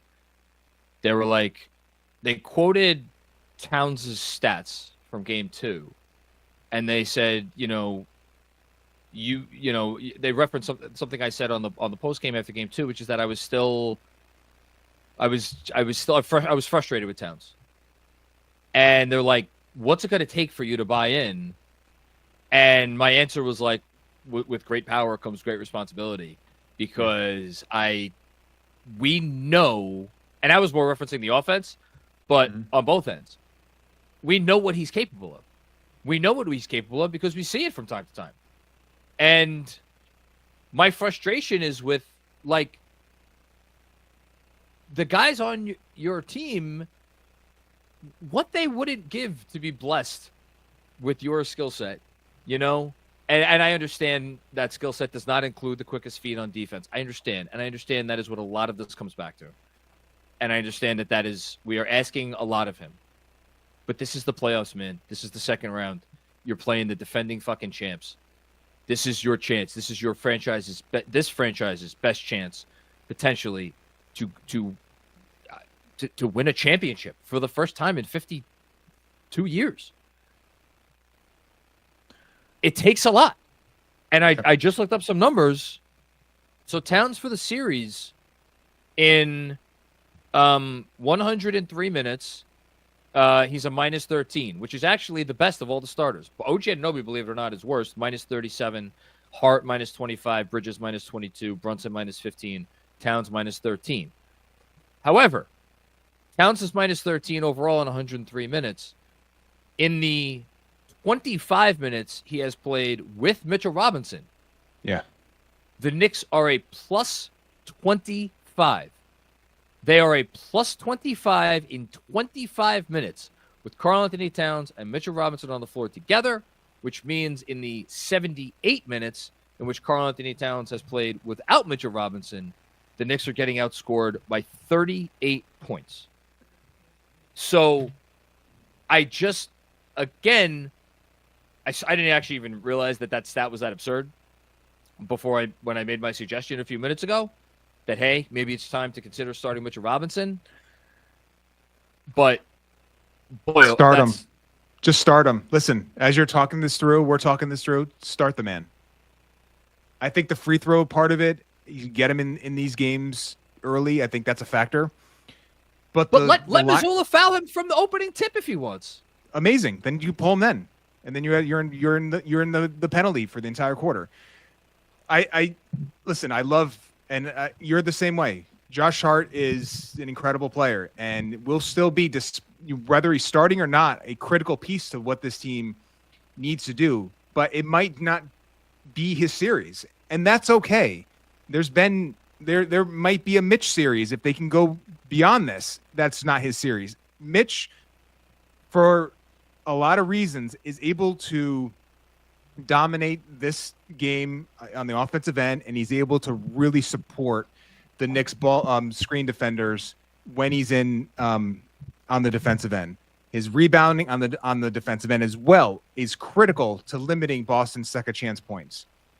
You could start Mitch in this game 4 and feel confident, I think, in your ability to get 40%, 50% of your offensive rebounds. You could feel confident that he's going to prevent a complete overload to Towns' side on his post-ups. You can feel good about your defensive ability much more than I think if Josh Hart's in the game with Mitchell Robinson in. Why not start him? I guess that's the better question. Why, other than, just trusting Josh Hart, which I know is where this is where it's gonna finish. He trusts him so much, he's gonna start him. Why not do it? To me, it makes sense. To me, this is the series to really unleash Mitch in a way. And if you're gonna do it, it begs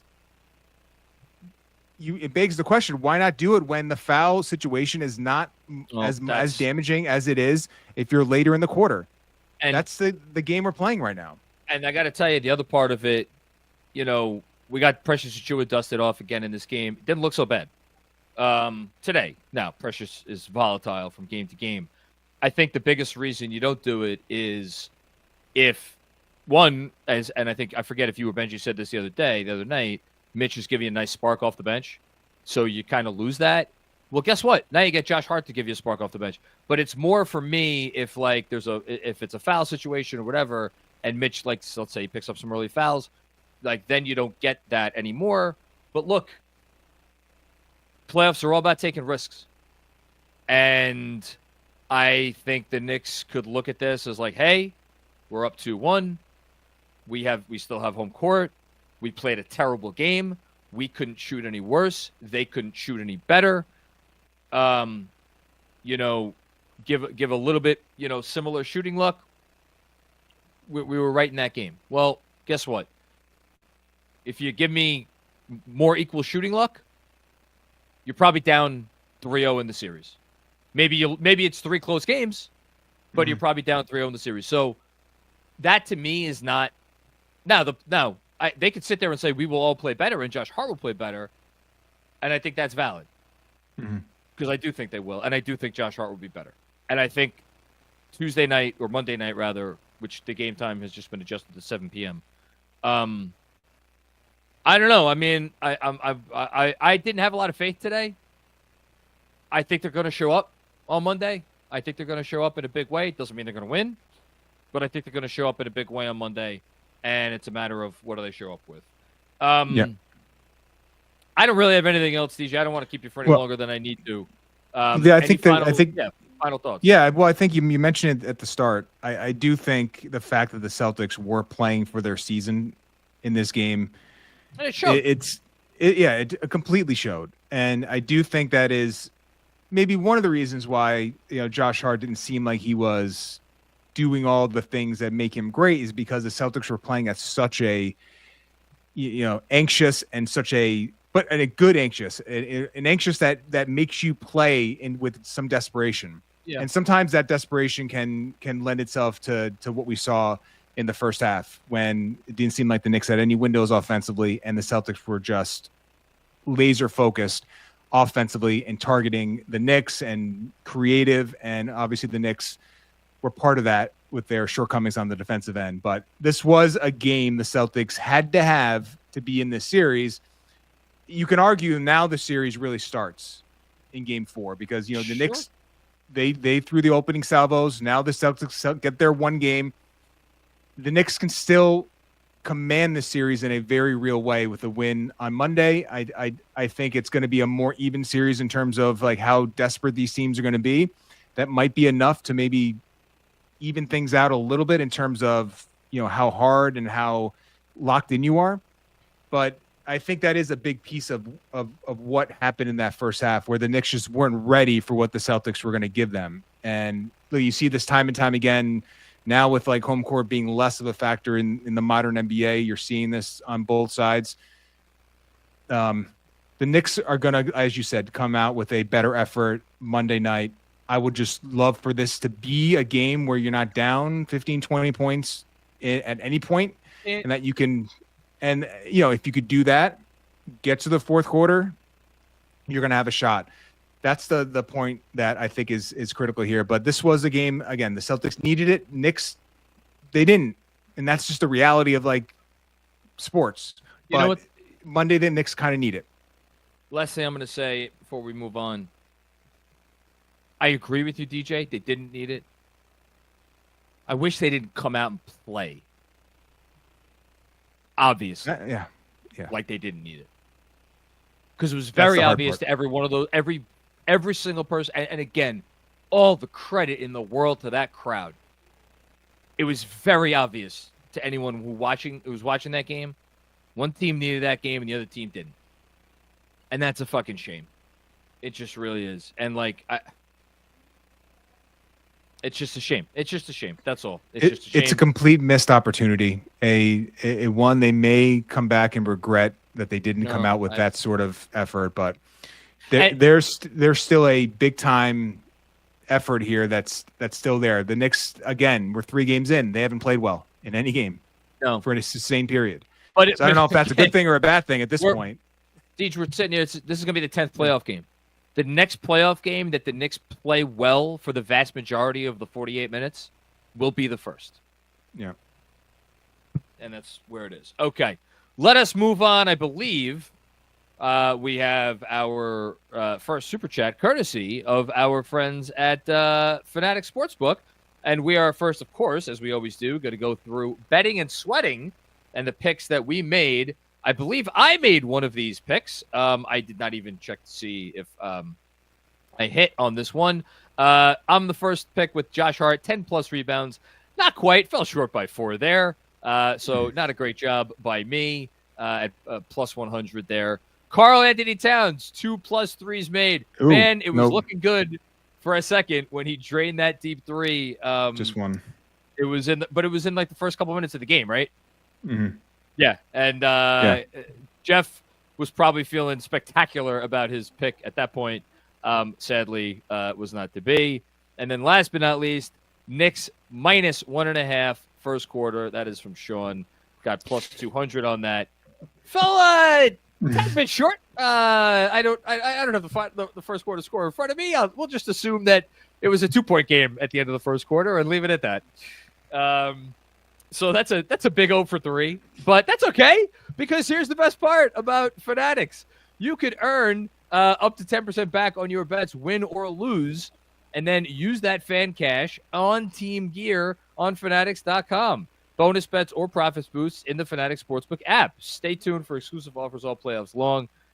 Even when you lose, you win with Fanatics Sportsbook. So thank you to them.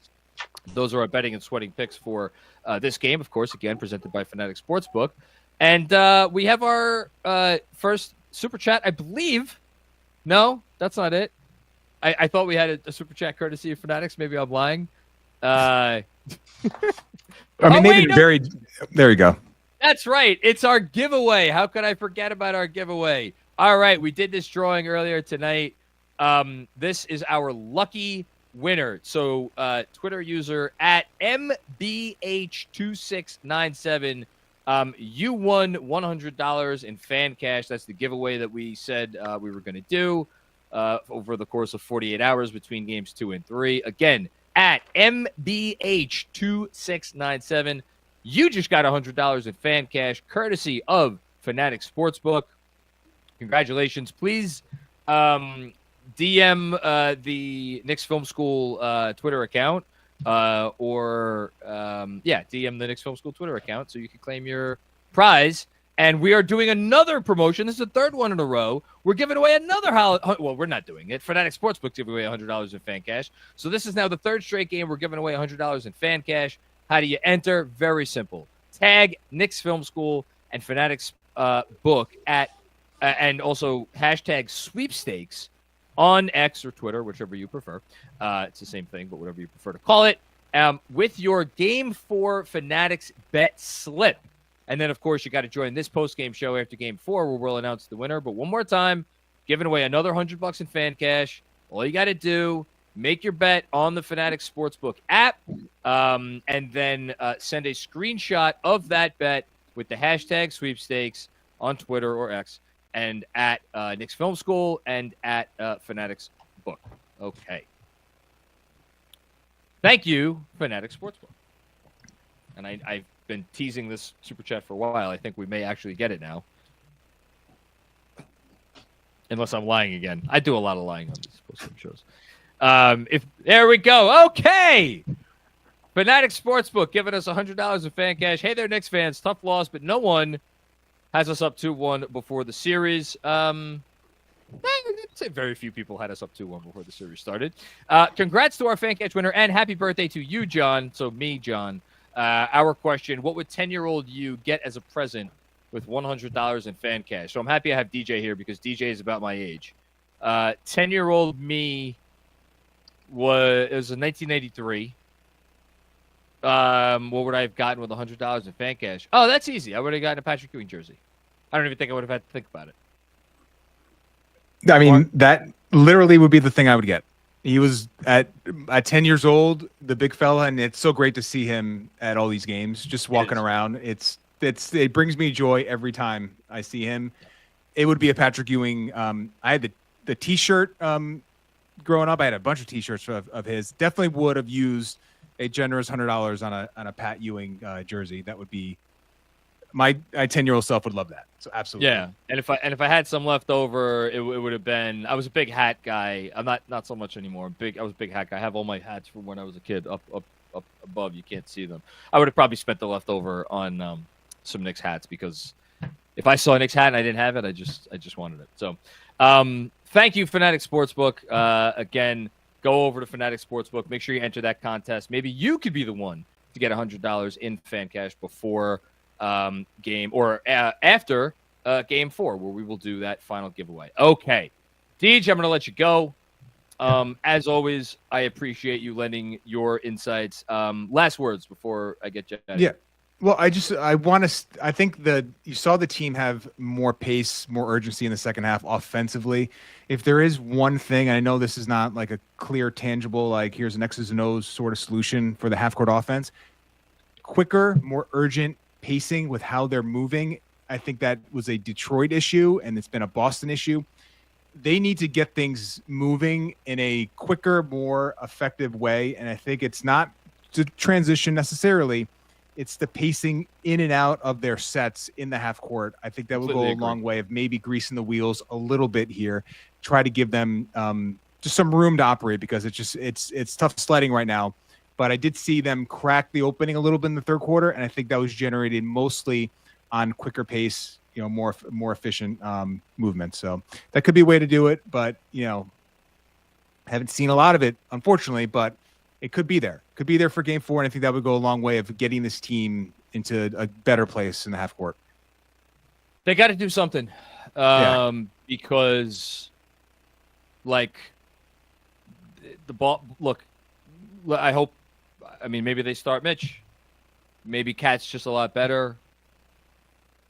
Boston is a machine, and you saw the machine break down twice, right? Yep. And so we know it can break. But the thing about a machine is once you fix the machine, it gets up right back and running again, and it was running at full speed today. Well, and they haven't broken defensively. They were all the breaking and the creakiness was on one end of the floor. This defense is, and this is with Porzingis not being a huge, although he did impact the game in the second half as a rim protector. Yeah, he's a big piece they're missing, but it's Holiday and it's White. Like those two guys primarily who have gotten the Brunson minutes, and I mentioned the Hart problem of him not being able to create that separation is a big factor here. They just are dogs defensively, and it's making life really difficult for your best player. And that may go back to the reason of maybe thinking about starting Mitch, because he could spring Brunson a little bit better with his screening compared to Hart, which has just not worked so far in the series. It's so funny you said that because, again, shout out to all of our patrons on the mailbag pod I just recorded. Somebody asked a question: do you think Boston, is going to feel the pressure of the Madison Square Garden? Down 2-0 on the road, and obviously they did not feel it because they couldn't miss a 3 in the first quarter. So that goes without saying. But it forced me to go back and look at all of their big road, because I knew they had a ton of big road playoff wins over the last 3 years. You know what they all have in common? Pretty much without exception, the defense.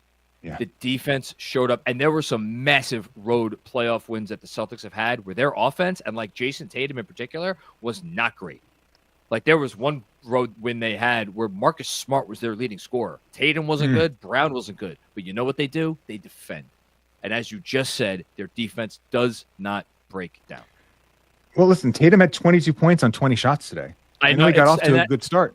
Yeah, listen, the 4 threes were massive, and every one of them seemed big in the moment. But yes, I completely agree with you. Yeah, I mean, I think the defense, and then Derek White in general, of all the guys that have really, he hasn't shot amazingly in all these games, but his two-way ability, the block shots, the offensive rebounding from the corners, he's so versatile, and it really is. He's such a complementary piece, but it's their defense that keeps them afloat, and that's I think the biggest problem the Knicks have to solve. I think even more so than the ball screen coverage, which I think is more of the play better button. Yep. The Celtics defensively are so locked in right now of what the Knicks are trying to do that it is up to the Knicks to throw a wrench into the system, and that might be Mitchell Robinson starting. I mean, that could do it. That would be a wrench. It would be a wrinkle. I'd be curious to see if Tibbs is considering that. I don't know if he is, but it might be the way to go. We'll find out soon enough. DJ Zullo, thank you. Be sure to check out everything DJ does again, he's all over the Knicks Film School Patreon. He's all over X, putting out film threads on there, doing film work for us just on regular KFS. You can see on the YouTube channel. You're the man, DJ. Thank you. Thank you. All right, man. Later. Talk to you soon. Okay. Man. Yeah. Wish I could say I was surprised. I wish I could sit here and feel even the slightest bit surprised. I've had feeling for a couple days, just that today was not going to go well. Just thinking about this Boston team, thinking about how many times they have showed up so big on the road over the last few years, where they have won a championship, where they have made a finals, and where they pushed the Eastern Conference champion to 7 games in the Eastern Conference Finals. Every single one of those years, they have had to have big wins on the road when their backs were, if not against the wall, where they were at least feeling some pressure. Like, was it back against the wall time last year against the Heat and the Cavs in rounds 1 and 2? No, but like they came off game 2 losses at home, both those series, and then they went out, took care of business like it was nothing. Like, this is part of their DNA. I knew they were going to show up today. I thought maybe I had a fleeting moment where I'm like, yeah, maybe, with White and Holiday and Tatum and the Olympics and the long run last year, maybe, I don't know, maybe they're out of gas. Maybe they're out of mental gas. It's mental fatigue, something like that. Maybe they're just kind of ready to let go of the rope now. Champions, if you're an NBA champion, that becomes part of your DNA. And it's the same roster, it's the same coach. So you knew they were going to bring it, and they brought it, and the Knicks didn't. And that's all there is to it. So let's get into the Super Chats. And what I'm sure is going to be a very disappointed fan base, and maybe a little bit of an angry fan base, and I wouldn't blame anybody for having that emotion. First up, Nick Head. Let's go, Knicks. He's been starting us off on all these. Thank you, Nick Head, for getting us started. Unfortunately, not as good a result tonight. Badowski, what's going on? Burnham Bridges. No truer statement. God and our side, on our side. V for victory. I mean, God may still be on our side. Shout out to Villanova and the new Pope. And I hope, look, do it in 5 games, do it in 6 games, do it in 7 games. If you win this series, I'll be saying a lot of thank you prayers, but got a lot of work to do now. Thanks, Badowski. Badowski with another one. Proof. Breen equals heaven. Reggie equals fill in the blank. Actually, Reggie's been pretty kind to the Knicks throughout this series. I'm not gonna begrudge Reggie Miller too much. He's been okay. Although it was good. It was good to hear Breen, and I know that there is nobody more disappointed in how the Knicks came out today than Mike Breen. Thanks, Badowski. Another one from Badowski. 11 is a Roman numeral. Second coming has arrived. Really leaning into the religious imagery here. I love it. Thanks, Badowski. David Crockett. First quarter, a lot less discipline in how to cover pick and roll. Yep, you just basically summed up the whole game in one short but not so sweet super chat. Incredible lack of discipline. And as I was watching, I was more focused on the Knicks offense because I just wanted to see something more. And defensively, it was a disaster. I mean, they gave up 36 points in the first quarter. And the Celtics hit a bunch of shots. But if you give a team open looks, most of the time they're going to hit the looks. They didn't in the first 2 games, and we should be thankful for that. Although, again, part of that was the Knicks' defense. You didn't play the same defense in the first quarter. You just didn't. Thanks, David. Guy Huber, then. Fans don't want to hear it, but the offense needs to stop peeing down its leg at some point if we want to win this series. I'm happy to hear it. I'm saying it. I feel like I've been saying it for 9 games. The offense is dreadful. This isn't the half-court offense, what I'm about to point to. But in the playoffs so far, the Knicks are scoring 107.1 points per 100 possessions. Here are the teams that are worse in the playoffs. The Memphis Grizzlies, 97.6. They didn't win a game. The Miami Heat, 102.7. They didn't win a game. The Orlando Magic, 103.8. They won one game. Then the Knicks at 107.1. And then if we go above that, you got the Los Angeles Lakers at 109.1. They won one game. Now, you got the Warriors at 109.1. So 2 points per 100 possessions better than the Knicks. They're in the midst of their series. They're doing pretty well. The difference is the Golden State Warriors had to play the Houston Rockets in round one, who are the best or second best defense in the league. Detroit is not at that level. So in any case, and then you start going up the ranks and it gets better and better and better. But it's not good enough. It's not anywhere close to good enough. It's just not. Thanks, Goober. Rafa, what's going on, Rafa? Series over. Series over. I mean, look, I shouldn't laugh. It might be. But I do think they deserve a little bit of faith that, like, they could play better, that they could clean it up, this and that, make adjustments. 0 adjustments from Tom Thibodeau. Trade everyone not named Brunson for Giannis, fire Tibbs, and hire literally anyone from OKC's bench. So Rafa's not too happy, even though the Knicks are still up 2-1. Look, I think most people coming into Game 3 in a series where you're up 2-0 would say, look, we're up 2-0. It's not on us to make adjustments. That said, I told you the thought that I had before Game 3. I was just wondering, would you start Mitch? So we'll see. But not a good game for anyone today, coach included. Thanks, Rafa. Maybe a little bit of an overreaction by you. We got another one here. No offense. No offense should struggle this much. Fire the coach. Get rid of every player not named Brunson. This is pathetic. Can't even be competitive in a loss. I mean, Rafa, I don't want to say where were you for the last two, but where were you for the last two? Like, this is the type of stuff that I have a little bit of a harder time with because, you got to be fair. And if the team shows grit and toughness in these crazy wins, they deserve the credit for that just as much as they deserve the criticism in the loss. And, you gotta be a little bit more measured, I think. Thanks, Rafa. Bill Peterfriend, what's going on, Bill? How are you?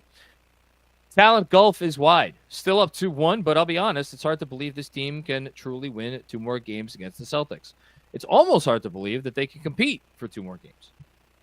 Yeah, and that's the thing, right? A game like this makes you feel like, oh my God, how can we compete? I think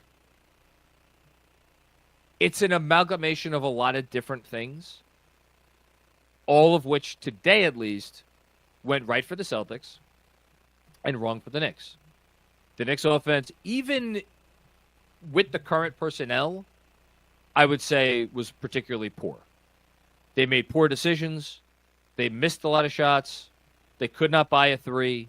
They had some good looks at the rim. They had some good looks from mid-range. They had some good looks behind the arc. They couldn't hit anything. The Celtics hit all of their good looks, or at least that's how it felt. And you go with the game plan stuff. That maybe there's some adjustments there too. So I think I'm not giving up hope, but I mean, it definitely feels like the winner of Game 4 wins the series. I don't think that's a controversial statement. Anyway, thanks, Bill. Hush Zoo. Wow, first series where Brunson is struggling hard. Outside of the clutch shots, Game 1, it's been pretty brutal for him so far. I mean, he actually was better in the clutch in Game 2 than Game 1. He missed his last 5 shots in Game 1, believe it or not, after those 2 threes over Hartford. Our offense has been horrid. Yeah, the offense has been rough. Defense was very rough in the first half today. And Brunson has not been at his best, but, Benji said it to me after Game 2. Jalen Brunson's operating in a phone booth. He's operating in a phone booth. So what are you doing? What can you be doing to free him up and to try somehow to get him a little bit more space here? And actually, as I say that, I kind of want to look up a statistic, but let's take the next super chat. Hush with another one. Read and react offense. Yeah, right now the read and react offense, it's not great. You know, read and react. The game tells you what to do. All of those things. It all sounds great. And look, read and react. It's been working great during these comebacks. And honestly, even in the third and fourth quarter tonight, I thought the offense was a lot better. Now, again, how much of that is due to the Celtics letting their guard down? You know, I did think the offense looked better at times, but right now there's just a lot left to be desired. You know, there's just a lot left to be desired with this team, and in particular, you know, with this offense. Okay, the number that I wanted to look up. Look it up right now. Brunson.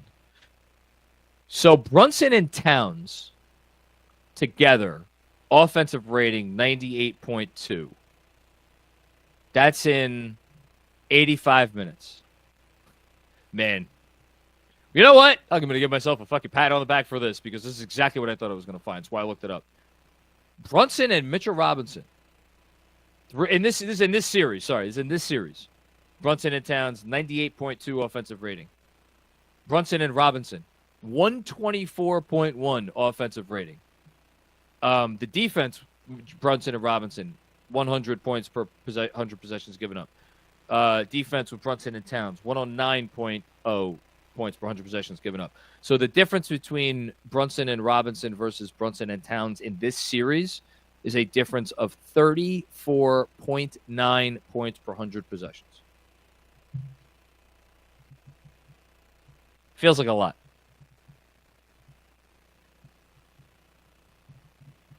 Feels like a lot. Okay. Thanks, Hush. Hush with another one. $1,000 for this product. Disgraceful. I mean, I'm not going to out the person, but somebody texted me earlier this week and was like, should I sell my tickets? And I didn't give advice before that person decided on what they were going to do or not. The whole time I was thinking to myself, man, if you're getting, and like they're going for like 3 times face value or more. I was like, it's maybe because like, I don't know. I'll always take the cash. You know, I prefer to watch games at home anyway. I am a homebody. I don't really like to leave my house unless I have to. So it would have been an easy decision for me. But, yeah, man, I feel really terrible for everybody who either paid money to go see that or you know, could have gotten money and didn't. Thanks, Hush. Rich McLeod, what's going on, Rich? The Boston mega shooting game was inevitable. That doesn't even bother me. What doesn't sit well with me is the offense being stuck in the mud and coming out so flat in their own building again. Yeah, like the Knicks have now lost 3 straight home playoff games. Yeah, they've won 5 straight on the road, 5 straight road playoff games. They've lost 3 straight home playoff games. Like, and now what? Their game 4 is supposed to go their way because they're playing at home. It's yeah, no, I'm with you, Rich. The offense bothered me more than the defense because here's the thing. I completely agree with DJ in that the defensive execution, in particular the pick and roll coverage with Towns, was poor in the first half and in the first quarter in particular. The Celtics just hit every shot. For the Knicks, it's like you're not even putting your best foot forward. Thanks, Rich. John Leary, what's going on, John? Is this offense being maximized? Doesn't seem like it. Not trying to do the blame game, but this offense struggles too much for the amount of talent that they have. Again, I'm not going to take any credit. Benji and DJ nailed it on their X's and O's podcast the other night, where they were talking about all the different things that you could do to get Karl-Anthony Towns going, and you have to get Karl-Anthony Towns going. You have to. He is, right now, the piece that you are not maximizing. He should be the queen of the chessboard. You know, because Brunson is awesome, but Brunson also is and they're not if they're not going to bring two to the ball, and they're not bringing two to the ball with Brunson, unless Josh Hart's in the area, and then that hasn't yielded any fruit. And that's mostly just great Celtics defense. A little bit of it's on Brunson, a little bit of it's on Hart. More of it's on Hart. But Towns, you know, he's a 7-footer who can shoot threes. Like, you should be able to figure out ways to maximize him more than you are. And they're just not maximizing it all right now. And that's a big problem. That's a big problem. Thank you, John. Dom Cappuccini, what's going on, Dom? Well, leave it to Boston having a throwback from ring night to shut up all of our giddiness from the last two games. Simple response for Monday. Everyone has to be better. Everyone. Old man voice. No, everybody does have to be better. Everyone does have to be better. But that includes the coach. That includes the coach. Everybody on the floor has to be better, but that also includes the coach. And maybe he changes the start. I don't think. Actually, no, I'm not going to say that. He's not going to change the starting lineup. I know he's not going to change the starting lineup. Or at least I'd be more shocked if he did that than at any point in time I've been watching this team for the last 5 years. You know, but if you're not going to do that, then you just, like, there has to be something better, something more here. Because right now, it's just not good enough. It's just not good enough. Thanks, Tom. Badowski with another one. I wonder if you've changed your tune now. Nova Nick Jesus would like me to relay the words from the late, great Jimmy Buffett, sipping margs together upstairs. Come Monday, it'll be all right. I hope so, man. I hope so. I just... It would be so dispiriting to have all of those vibes from games 1 and 2 be so great, and then just completely flush them down the toilet. And like there's a possibility they're like super competitive in game 4, game 5, game 6, game 7. Incredibly possible that they're very competitive in all those games and play a lot better than they did today, and they still lose 3 out of the 4. That's possible. It's very possible. In which case, we would look back on today and be like, oh, that was the missed opportunity. It's also possible they come out and we see more of what we see today, what we saw today, and again, where the offense is concerned, more of what we've seen for months now, but especially in the playoffs. And this series is not, and this series is over in 6. That's possible too. That's possible too. Or, you know what? Maybe they go out there, win game 4, and then take care of business in game 5. Again, anything's possible. But it's just really hard to feel great right now after what we just saw. That's all. Thanks, Badowski. Rich with another one. Thank you, Rich. This is as close as I've come to being fully out on Karl-Anthony Towns. 6 straight underwhelming games for him now. Yeah, look.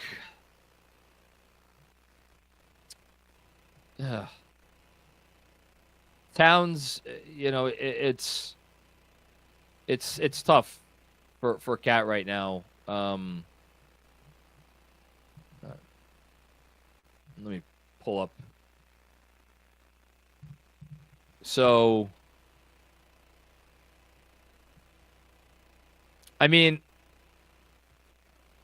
last 5 games. Well, Game 4, you can't group Game 4 in. Oh wait, did you say 6 straight? Yeah, 6 straight. You can't group Game 4 in because like Game 4 against Detroit, he was not good throughout the game, but he hit 2 of the most amazing shots that you'll ever see, and 3 shots in total at the end of that game that got you that win and probably turned that series. Almost certainly turned that series.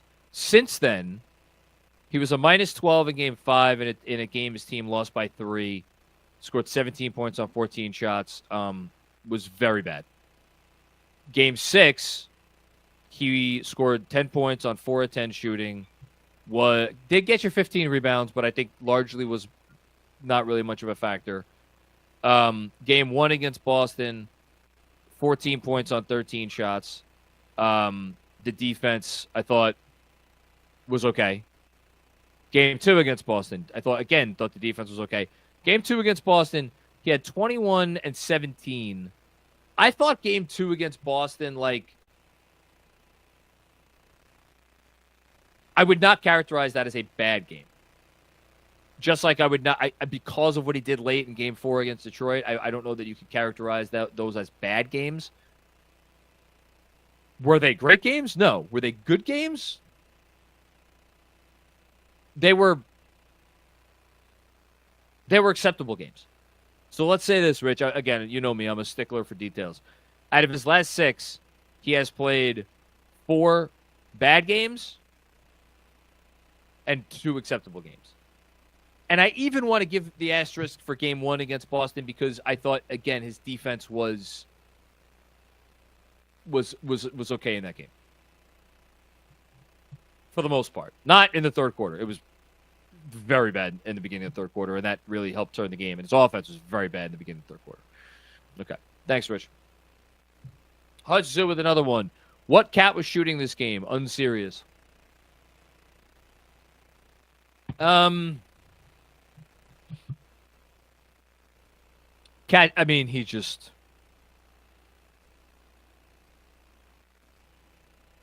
It was not a serious effort from Karl-Anthony Towns tonight. I don't know what else to say. It was not a serious effort from him. It wasn't good enough. He has to be better. And I think the game... I don't want to say the moment got to him because you don't know that, but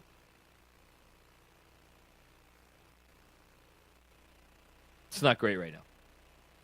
Thanks, Hush. TJ2K. Hope they missed threes. Didn't work out. Tomas. Tomas? Hashtag 2 to go. Look, you got to get 2 more. That's it. Just got to get 2 more. Win 2 more before they... It was win 2 more before they win 4. Now it's win 2 more before they win 3. You can still do it. But got to be better on both ends. Got to be better on both ends.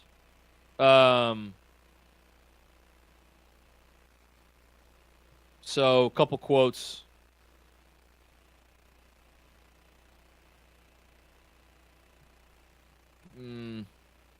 Who's this? Brunson. I don't think we came out with the mindset of being satisfied, but I think it was just subconsciously satisfied being up 2-0. Not the way we need to approach the game. No. Subconsciously, consciously, unconsciously. Does it make a difference? Thanks, TJ2K. Deadward 604. You knew the Celtics would have a game like this and respond. Yeah, you knew they'd come out and play. That being said, Cat needs to stop driving with Pritchard on him. He's so predictable on offense, which is why he gets shut down by Boston. It's very predictable right now. And it's not good. People have focused on the lack of 3-pointers for Karl-Anthony Towns in this series. I got another number for you. Karl-Anthony Towns has played 31.5 minutes, 35 minutes, and today he played 36 minutes. In this series, Karl-Anthony Towns has 1 1 assist. 1.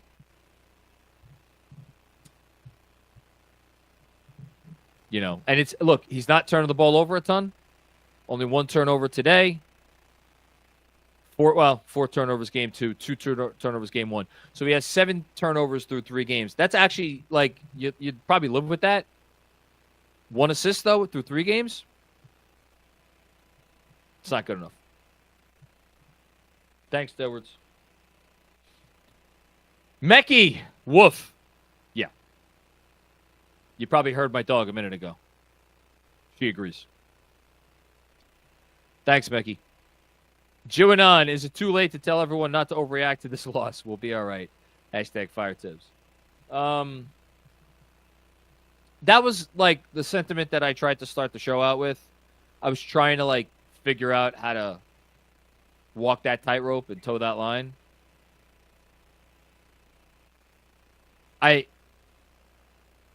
I think there is an appropriate reaction to this loss, which is you like. Actually, I like the saying the words out loud. Like, this should have been a wake up call, or this should be a wake up call. It's the playoffs. There are no wake up calls in the playoffs. Not for a veteran team like the Knicks. And I don't believe this will be a wake up call for them. I don't. But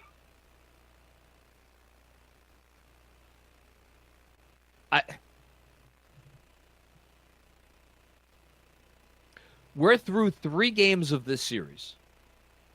The Knicks are up 2-1. There is no one out there.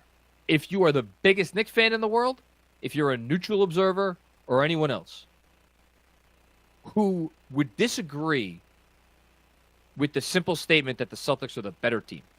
Through 3 games, there is zero question which team is the better team and which team has been the better team. Which, again, I get it. I'm saying that, and you're like, what? But that doesn't make any sense. One team has won 2 games, the other team's won 1 game. I'm sorry. Like, just watching, if we're being honest with ourselves, it is very obvious one team is the better team. So I don't think that's going to change, but you still have an advantage. You still have 1 more win than they do. So can you muck it up enough 2 more times? And yes, mucking it up, a lot of mucking it up is going to involve playing better yourselves.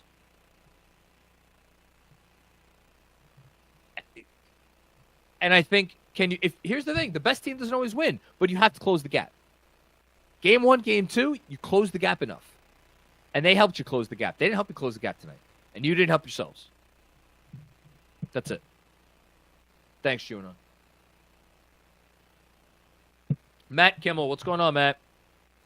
That was a disrespectful performance from this team when the fan base showed up in full force. Unacceptable to play that unserious. I completely agree. And that's why I think every fan in that building deserves a fucking medal for sticking with their support. And again, down 20 in the 4th quarter after the performance that their Knicks gave them, and they're chanting defense.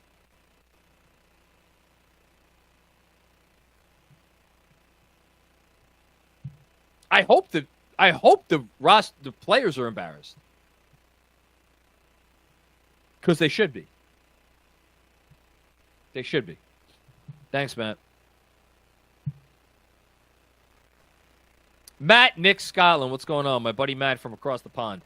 J-Mac, 3 things. 1, happy birthday. Thank you. Please drink copious amounts of single malt and bourbon to numb this pain. I appreciate that very much. I'm having just a very simple sour ale right now. No hard stuff for me today. 2, also from Matt. Has Cat effed Adam Silver's wife? My God. Gets no calls and is called for everything. I'll get back to that in a second. 3, I have more faith in my 3-year-old hitting a free throw than Mitch. I felt awful for Mitch. I mean, again, my heart goes out to him. He wants it so bad. It's not because he doesn't want it. It's not because he's not trying. It's not because he doesn't practice. This is just not a strong suit for him. I hope it doesn't I hope we're not looking back on it as like, man, that really changed the series or that really affected the outcome of the series. That would be such a shame because he's playing so well, and they need him out there. I mean, really, they like again, Mitch. When Mitch has not been on the floor,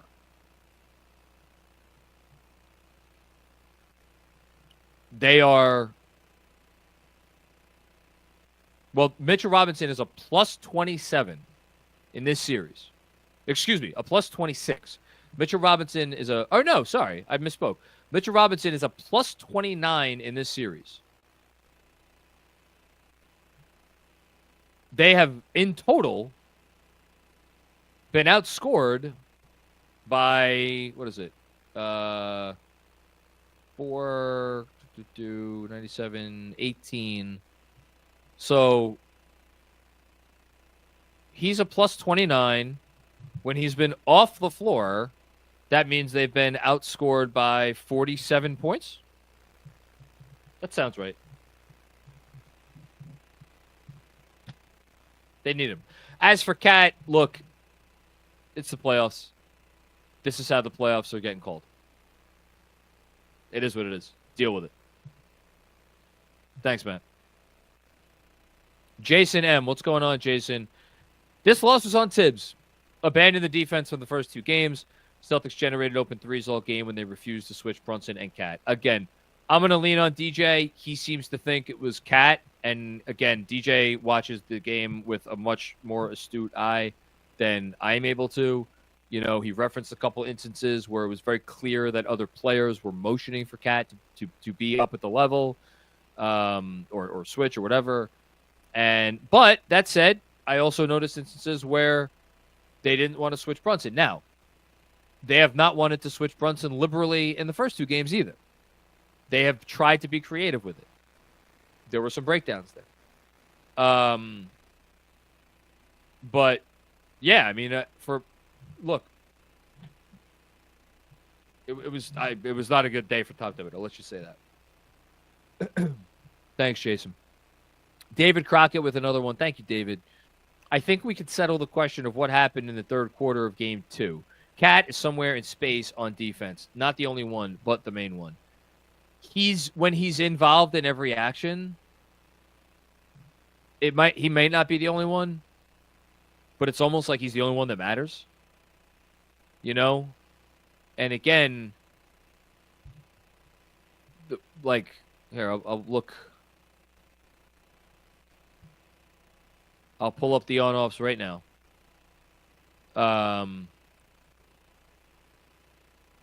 When Mitchell Robinson is on the court in this series, the Knicks are giving up 94.3. Oh, no, sorry. That's incorrect. Sorry. Actually, this is... Hold on. This is the on-offs for NBA.com doesn't give me today. So let me go to Pivot Fade. So going into today, when Mitchell Robinson was on the floor in this series, this is going into today. This does not include today. Sorry, I'm taking my sweet time here. Okay. Wait, does this include? Oh, this does include today. Great. So, including today, defensive rating with Mitchell Robinson on the floor, 62 minutes, 91.7. Defensive rating with Mitchell Robinson off the floor in 87 minutes, 116.3. It's night and day. Night and day. And so, again, when Cat's the one defending the pick and roll, it all changes. When Mitchell Robinson's in there and he's defending the pick and roll, it's a lot better. Thank you, David. AL Oren Bausch. What's going on, AL? Be positive. The Knicks managed to win the second half. Yeah, they did. Boston was still fighting. We messed up the defense that was working and couldn't hit a thing. We could come back. Yeah, they can come back. They can come back. They could shoot better. Boston could shoot worse. They could clean up the defense. Karl Anthony Towns could get his head out of his you-know-what. All of that is true. I think it's still fair for today to leave a sour taste in everybody's mouth. And I'm not going to get that encouraged by the second half because I don't know. Like, it was just so obvious that game was over. But then again, it was so obvious that games 1 and 2 were over. So maybe, I don't know how much to factor that in. Maybe I'm being unfair by writing it off or dismissing it. But, yeah. No, it's a long way from over. He says with his team up 2-1. Thanks, Al. David Crockett, another one. David, you're the best, man. Seriously. It's always thoughtful, too. It's always, even when it's very critical, it's always thoughtful and reasoned, and it's why I love you, man. The bigger question is how to get OG and McCall going on offense earlier. They're just taking punches right now. I think that is the unheralded story of the game. Mitchell Robinson and, OG Anunoby was largely non-existent on offense in this game. He had 2 points. That's it. I mean, look at his stat line, actually.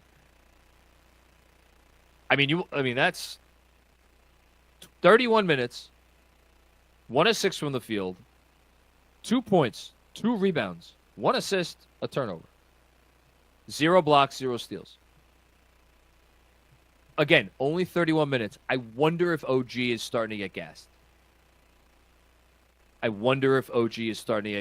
if he was gassed today, that's a bad sign because they just had how many days off? They had 3 days off, right? What's today? Oh, today's Saturday. They had 2 days off. Okay. Well, whatever. They only have a day off now. I don't know if he's gassed, but so that's an issue. And then Bridges, I thought, I know Bridges ended up with a good stat line. I thought, again, I'm not going to repeat myself. I thought Bridges really hurt them in the first half. I thought he had opportunities, and he was indecisive, and he just did not execute very well. So, thanks, David. I mean, there was a moment that was, again, actually, I lied before. I said that thing where Brunson dribbled the ball off his foot was the worst moment of the last note that I took. I did take one more note after that. When OG and Mikal Bridges lost the ball out of bounds after they couldn't get it, like they were trying to here, you take it. No, you take it. No, you take it, really. No, I insist. And then the ball goes out of bounds. Because nobody wants to take the shot. That was in the third quarter. Not ideal. No, I don't know where Mommy is. She's somewhere here. Thanks, David. D's Vintage. 128. The starting 5 has to change. We need to play a bigger lineup. I mean, you know my opinion. I told you at the top of the show.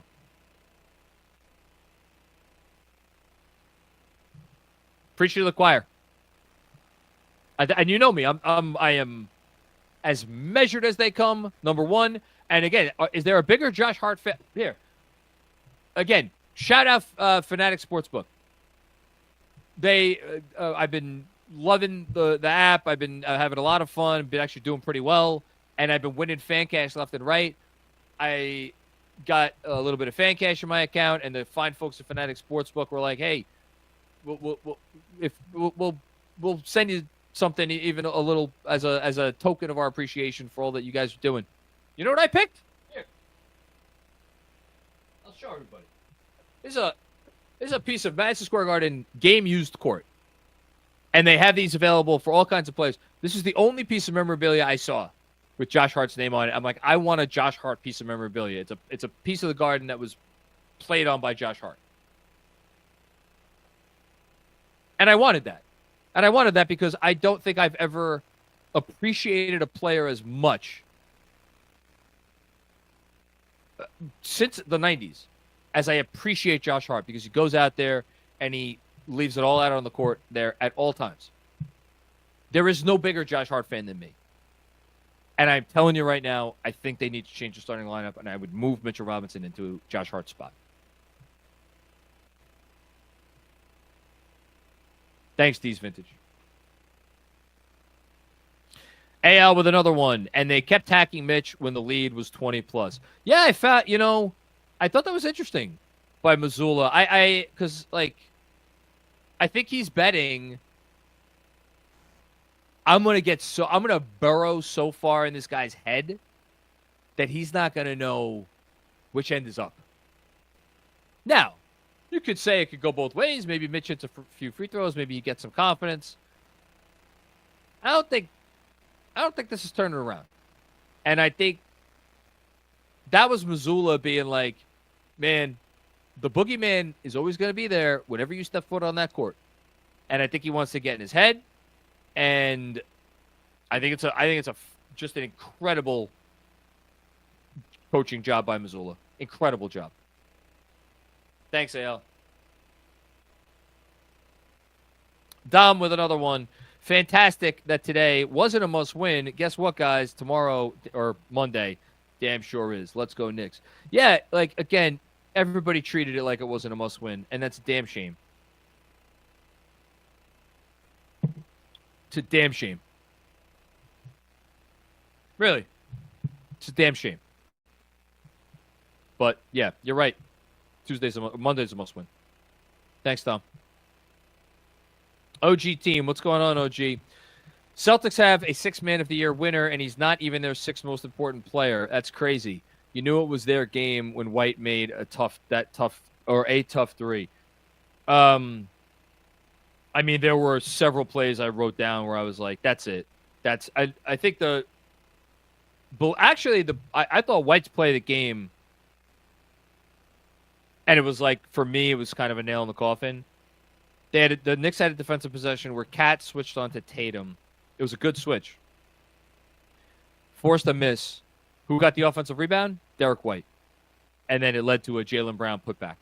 And it made it 67-44. And it was just like, man, all the momentum. And White, hitting some really some good threes. Yeah. Just tough. Derek White's really good. Is he the most underrated player in basketball? He might be. Thanks, OG team. Dennis DeSabato, what's going on, Dennis? I only watched the first half because of family shit, but it looked to me like the defense was acceptable and the offense was terrible. Bad whistle, too. So, again, Dennis, I get why you're saying the defense was acceptable, because in the moment as I was watching, I'm like, man, they're playing hard. They're hustling around. Like, there were good defensive possessions. There were good aspects of defensive possessions that went poor, and the Celtics just hit everything. So I don't think that that's crazy. I'm like you. I was more bothered by the offense. As far as the whistle, there was only one play that I was really annoyed with the whistle, and it was where that's right. So it was where Mitchell Robinson got called for a foul after a Cornette offensive rebound, this was like the game was kind of teetering, and this was right before that little spurt that I referenced before, where you had Bridges blocked and then a score, and then Hart blocked and then a score, and it made it a 19-point game. The replay showed that Cornette was holding Mitchell Robinson's jersey back, which is the whole reason that Mitchell Robinson couldn't get the defensive rebound, and Luke Cornette got the offensive rebound, and then Mitch fouled Cornette on the putback attempt. It should have been a foul on Cornette, and it ended up being a foul on Mitch because the refs just didn't see it. That was the only one where I was like, man, that's such a big play in the game, and it felt like a big play in the game in the moment. Now, did it end up mattering? Who the fuck knows? But that was the only one that really bothered me, and that was like kind of early on in the second quarter. Thanks, Dennis. I am AK Legend. Happy birthday, Macri. Sorry about the game. Fuck Missoula. Thank you, I am AK Legend. I appreciate that. Yeah, Joe Missoula is such an... I mean, there's so many assholes. That's the other part of it, man. Like, we got into it with Philly fans and Philly content people, and we got into it with Detroit fans and Detroit content people over the year, over the last few years. The Heat, right? Boston people, Missoula, some of these, they use cockroaches on us, man. Takes one to know one. Like, some of these fucking subhuman level people They're not people. Whatever. That run their mouth off. And they're so fucking obnoxious. And they're obnoxious despite the fact that they're from fucking Boston. You know? Like, you live in the asshole of the world. And then you crawl out when one of your teams actually does something decent. You know? And then you go back into where it's nice and warm and comfortable. And you're with your people. Or, excuse me, not people. So that's what makes it extra aggravating, and I would really like to win this series so all those people can just sit on a rusty fucking sharpened iron pipe and twist themselves right the fuck around. Hi, Mom, if you're listening. I'm sorry. I'm not really sorry. So, yeah. That's what I have to say about that. Thanks, IMAK Legend. Parrish Duggar, what's going on, Parrish? The worst thing you could do is overreact. Most teams struggle first game back from a long trip. We weren't the team of desperation, and our approach showed. Look at Parrish with the voice of reason. My goodness gracious. Look, I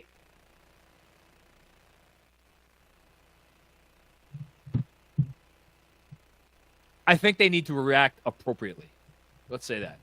And now, this is a tweet from Fred Katz. Karl-Anthony Towns was asked if he had a broken bone in his hand after the game. It is what it is, he responded. I'm going to keep finding ways to play, so I ain't tripping. When asked if he underwent x-rays, he said, I'm going to let them tell you that. Yeah, so it looks like Cat. It's not. That doesn't sound great. And then Mikal Bridges said, I thought they came out with more urgency. Thanks, Parrish. And if it, you know what, we're sitting here killing Cat, like the guy's playing hurt, so let's honor that, because other guys I don't think will be playing.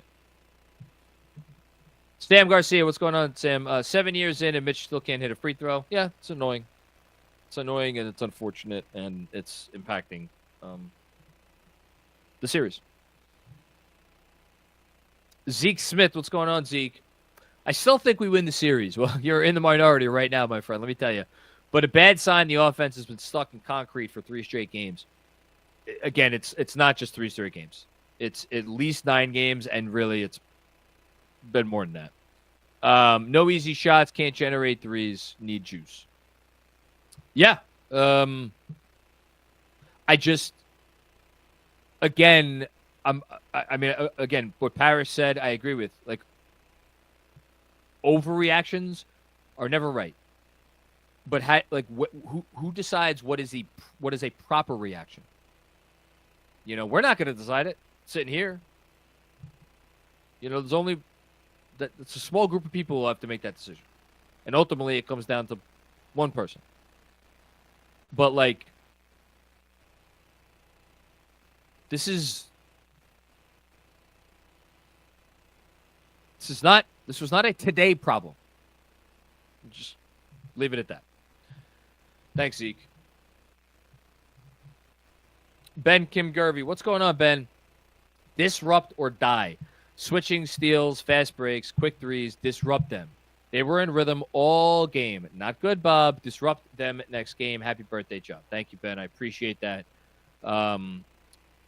Tonight, Knicks generated 3 steals and 2 blocks. The Celtics, 6 steals and 8 blocks. It's not what you want. It's not what you want. Meanwhile, hold on here.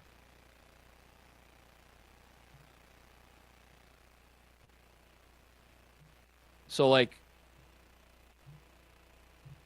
first 2 games in Boston, Knicks, 10 steals and 11 steals.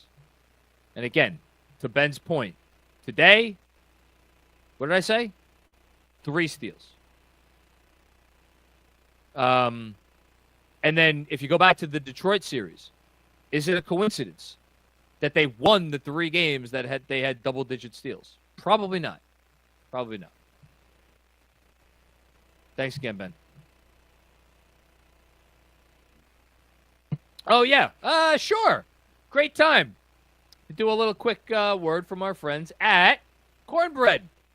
If life's been getting a little crazy lately, what is one thing that helps me unwind? Cornbread Hemp's CBD gummies. My life is always crazy. I have all of the things that I do here for Knicks Film School, and then I have a completely separate full-time job.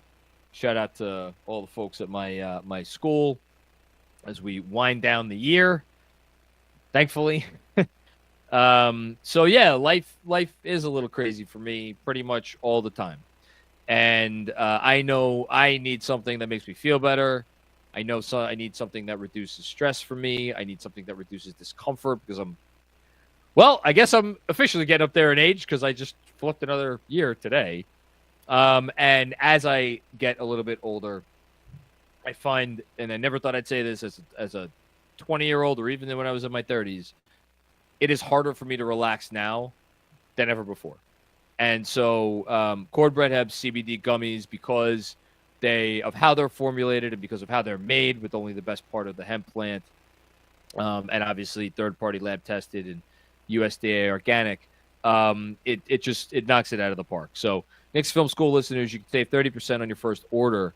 Just head to cornbreadhemp.com/KFS and use code KFS at checkout. Again, that's cornbreadhemp.com/KFS and use code KFS at checkout. Shout out to Cornbread. Giddy up. Okay. Badowski with another one. Badowski, you're all over it tonight. Thank you for the generosity, man. We still have home court, whether good or bad. No chance in hell of ever sweeping this team. Even in 5, league will get their money. 2-1 who? Yeah, look, I don't think the refs made a difference. I mean, look, was it a favorable whistle for Boston? Yeah, maybe. Probably. It's not why they lost the game. It's not why they lost the game. They, again, it was not, I don't know how many different ways I can say it. And I don't need to say it. Mikal Bridges told you. Jalen Brunson told you. I'm sure Tibbs said something to this effect. You didn't come out with the level of urgency you needed to. Got a couple more here from Badowski. Wasting away again in Somerville, South Carolina. Searching for my lost Dagger 3. Some will say that there's a Mikal to blame, but I know him will bail us out.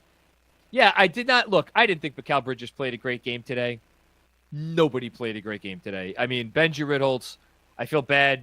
I think it might be sundown, so maybe we'll be getting a Benji Ritholtz tweet soon. I feel bad for him having to do this grade book and give grades after this game because who gets a good grade? I mean, Mitch, I thought Mitch played well, got 6 offensive rebounds in 19 minutes. He also missed 8 free throws. He was 4 of 12 from the line. I thought Deuce played pretty well. I thought actually Precious Achiuwa gave them some good minutes. I really did. I thought Precious was good in his limited stint here today. So you might be able to get some B's, B plus, B minus, whatever, to the bench guys. I don't think there's a single starter that deserves anything higher than a C. And I'm not even sure that I would give a straight C, because a C means you've done an average job. I didn't see that from any starter today. I just didn't. Thanks, Badowski. And then last one for Badowski. Dante is owed a 1-day from the new Nova Pope, poll. Would Judaism from Catholicism be considered reverting? Asking for a friend come Monday. Man, there's a lot of shit involved in there. I just know that I would convert to Latvian Orthodox happily if it meant the Knicks were going to win this series. Thank you, Badowski. Another one. Last 2. Badowski, I don't know who you are, but I really appreciate all the generosity because at least you're bringing some positive vibes. Last 2. 1, happy birthday, Mac. Thank you for grinding. 2, happy Mother's Day to all the Maz, and thank you for understanding. It's not just a game to us. For us paying Macri. Look, every mother who raises a son or a daughter who, is a Knicks fan, if you're anything like my mom, you feel it. You feel it when they win. You feel it when they lose. My mom has kind of stepped up her fandom. Shit. And we know you're an anonymous. Ain't no fucking way J.R. Smith just pull up here and y'all don't. I get it, man. I get it. Some people want to be a part of some shit. And we had to suffer today. We tried to keep the juju together. We tried to weed out the fan. We couldn't do it. But we tried. This is what we do. But you guys have the power, man. You guys have the power. You have free will in this equation. You're up 2-1. I'm so tired of people disrespecting what it means to be up 2-1. Shout out to Jay Nicky. That wasn't a must-win game. Kiss my Jewish ass. That was not a must-win game. Kiss my white Jewish ass if you think that was a must-win game. You go back out there in the first damn 3 to 4 possessions in game 4 and explain to me that you know that you're playing a home game. They don't even play like they're playing at home. They're playing like nobody's watching. Stop being afraid of me and stop being afraid. Stop trying to impress.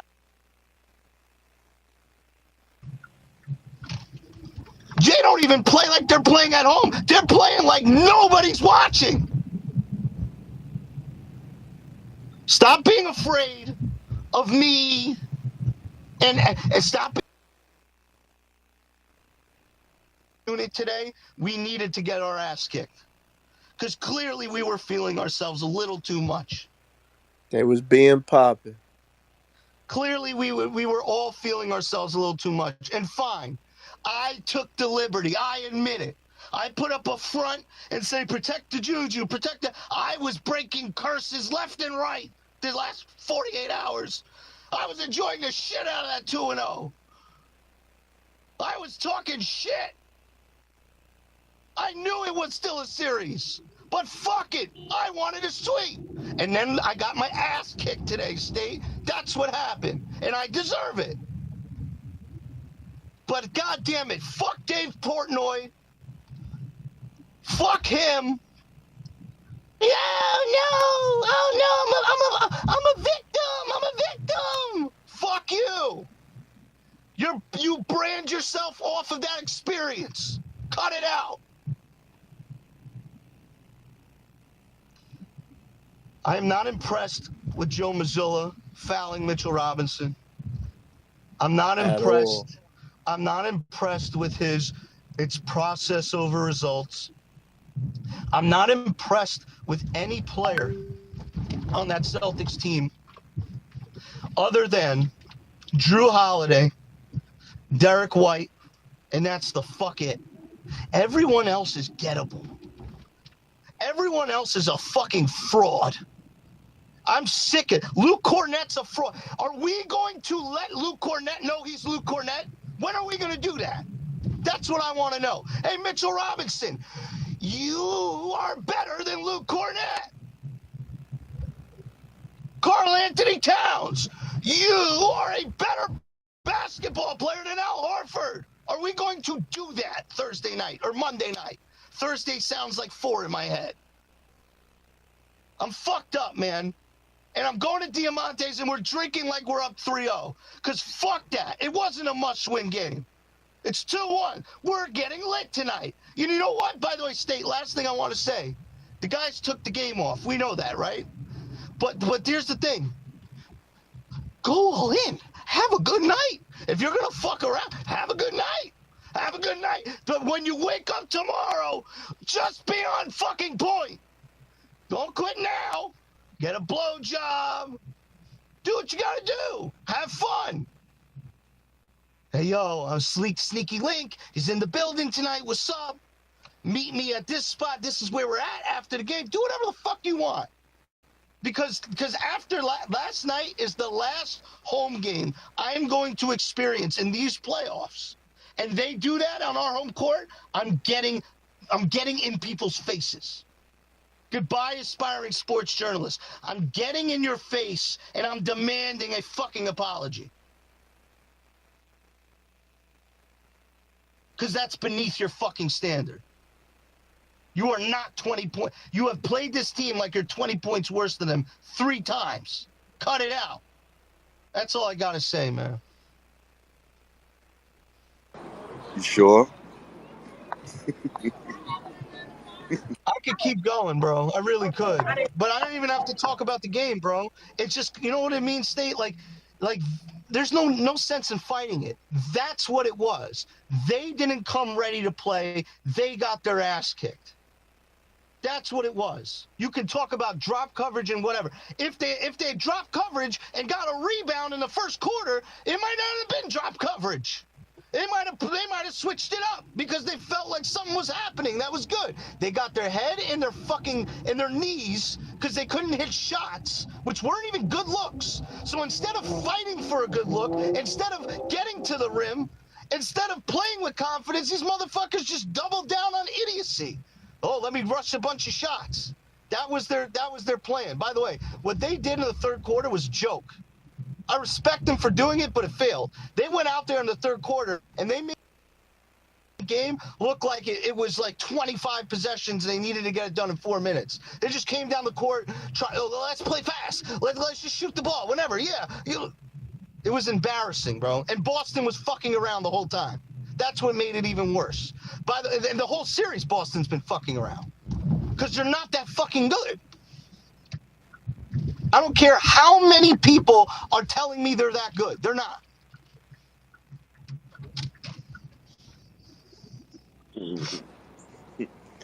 Remember in the Batman movie when he's talking to Joker in the interrogation room, and he's like, "Don't talk like them. You're not."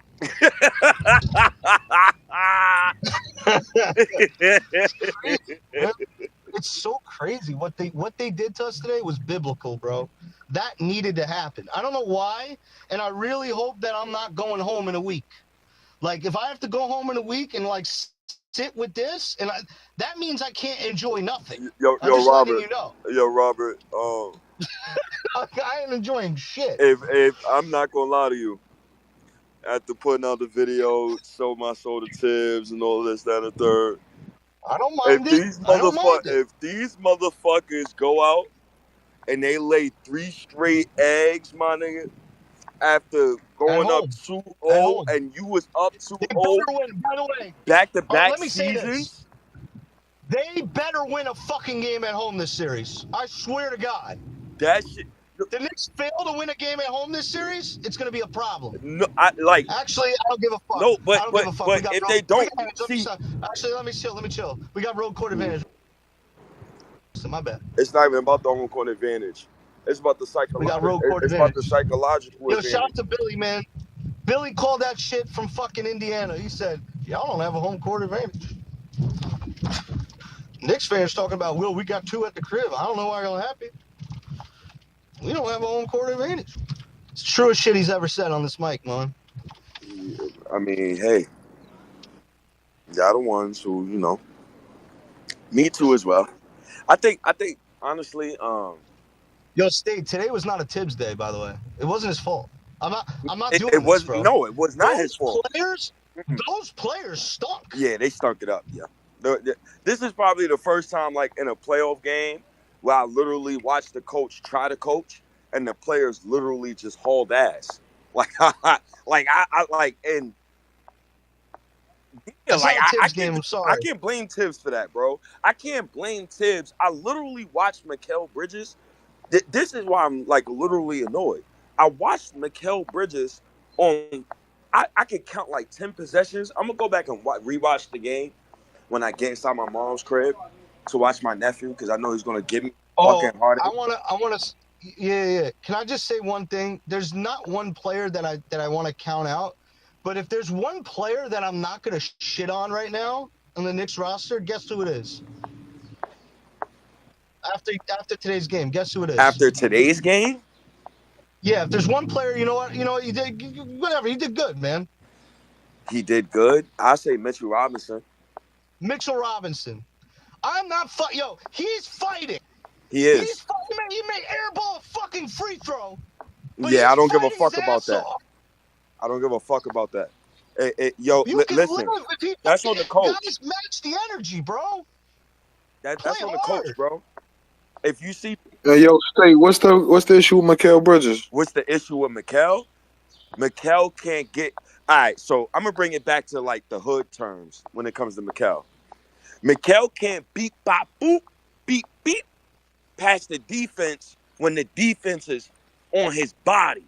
Now, anybody from the block know what I'm trying to say. Like, I don't need X's and O's. My man said, "Fuck the basketball guy." This is crazy. Like, I don't need X's and O's for that. He can't beat bop boop, beat beat. OG Anunoby. You notice I haven't spoke about OG Anunoby yet, bro. Yo, OG I don't have an explanation for that. I don't know. In the second half, Mikal wasn't beat bop booping. Nah, he ain't beat bop boop. You know what bothers me about his beat bop boop spoons is why does it come out of nowhere? Why can't he be consistent? Because he's not a consistent beat bop booper. I'm gonna tell you why. Because it's a simple 1-2 pull up, and it seems like he thinks too hard early in the game. Like he got to do much more than a 1-2. All we need Mikal for is a 1-2 dribble pull up and shoot the bitch. If it ain't there, leave it a fucking alone. That's all he is good for, and that's a great offensive threat. A 1-2 pull up. That's it. You know what bothered me, bro? I watched a fucking Knicks Classic game yesterday, and they were showing the Knicks Heat, and I was looking at our offense, and I know it's a regular season game, but it was just like, what the fuck? Where's that offense, bro? Where is it? It was just like pass, relocate, pick and pop. Let me give you a dirty truth. I'm gonna give you a dirty truth. I trust Thibodeau. It's crazy. I'm gonna give you the dirty truth. I trust Thibodeau and I trust management. I'm not gonna be the one this summer who says fire Thibodeau. I'm gonna let y'all do that for me. I don't need to do that no more.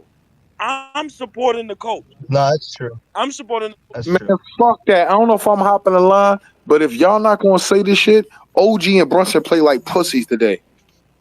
I've been waiting. No, they did. The whole team did. The whole team did. Like I've been waiting to talk. The whole was team. pathetic, man. I don't know, bro. Hey, can I get my bars off? Yeah. Let me get my bars off real quick so I can go back to Backlash. Yeah. I ain't gonna lie. You watching this match? That match was good. Yeah, I really don't give a fuck about this game. Let me tell you, I'm gonna be honest with you guys. Season's over? No. Far from it. Far from it. It's just I didn't care about the loss. I just cared about the effort. That was one of the in my fucking over 40 years of being a Knicks fan. That's probably one of the worst playoff efforts I've ever seen in my motherfucking life. Like you ain't been home in 2 weeks, and Brunson with them careless ass turnovers. OG just like he want. OG looked like he just had no fucking. He didn't want to be there today. I mean, here's my thing, and There was too many bad bitches at. Here's my thing, and I'm about to get a little. Just follow me real quick. If you're Madison Square Garden and you're the New York Knicks, and you charge my people a minimum of $790 something to watch you fucking play, and you pull that shit off right there, you should be motherfucking brought up on charges, man. Like that shit was a disgusting display of playoff basketball. Jalen Brunson, you probably was the worst out of everybody. Hold on real quick, Left. Jalen Brunson, you was probably the worst out of all of them today. Because you had Peyton Pritchard on you for the majority of the fucking game, and you should have cooked, and you didn't. You was too reserved. You was too cool for school. You thought that aura that you have built within the last 10 days took the fuck over. Now I gotta hold your fucking feet to the fire. You play like pussy today, Jalen Brunson. I don't give a fuck. Who hears me? Who you can quote tweet me, you can clip it. You play like pussy today. That excuse you gave was a January excuse. Josh Hart, I'm tired of you. I'm tired of you giving the same post game excuse. We didn't come out with the same intensity. We didn't come out with no urgency. We didn't come. Shut the fuck up. We don't want to. We don't want to hear that shit in the middle of fucking May. That shit was disgusting. I'm with Lefty. Yeah, we rode the 2-0. We rode the 2-0 streak. We talked about the no juju. That shit was trending. Hashtag no juju. No new booty. This, that, and the other. Go to the same bar, wear the same shirt, get the same food. Blah blah blah blah blah. But at the end of the fucking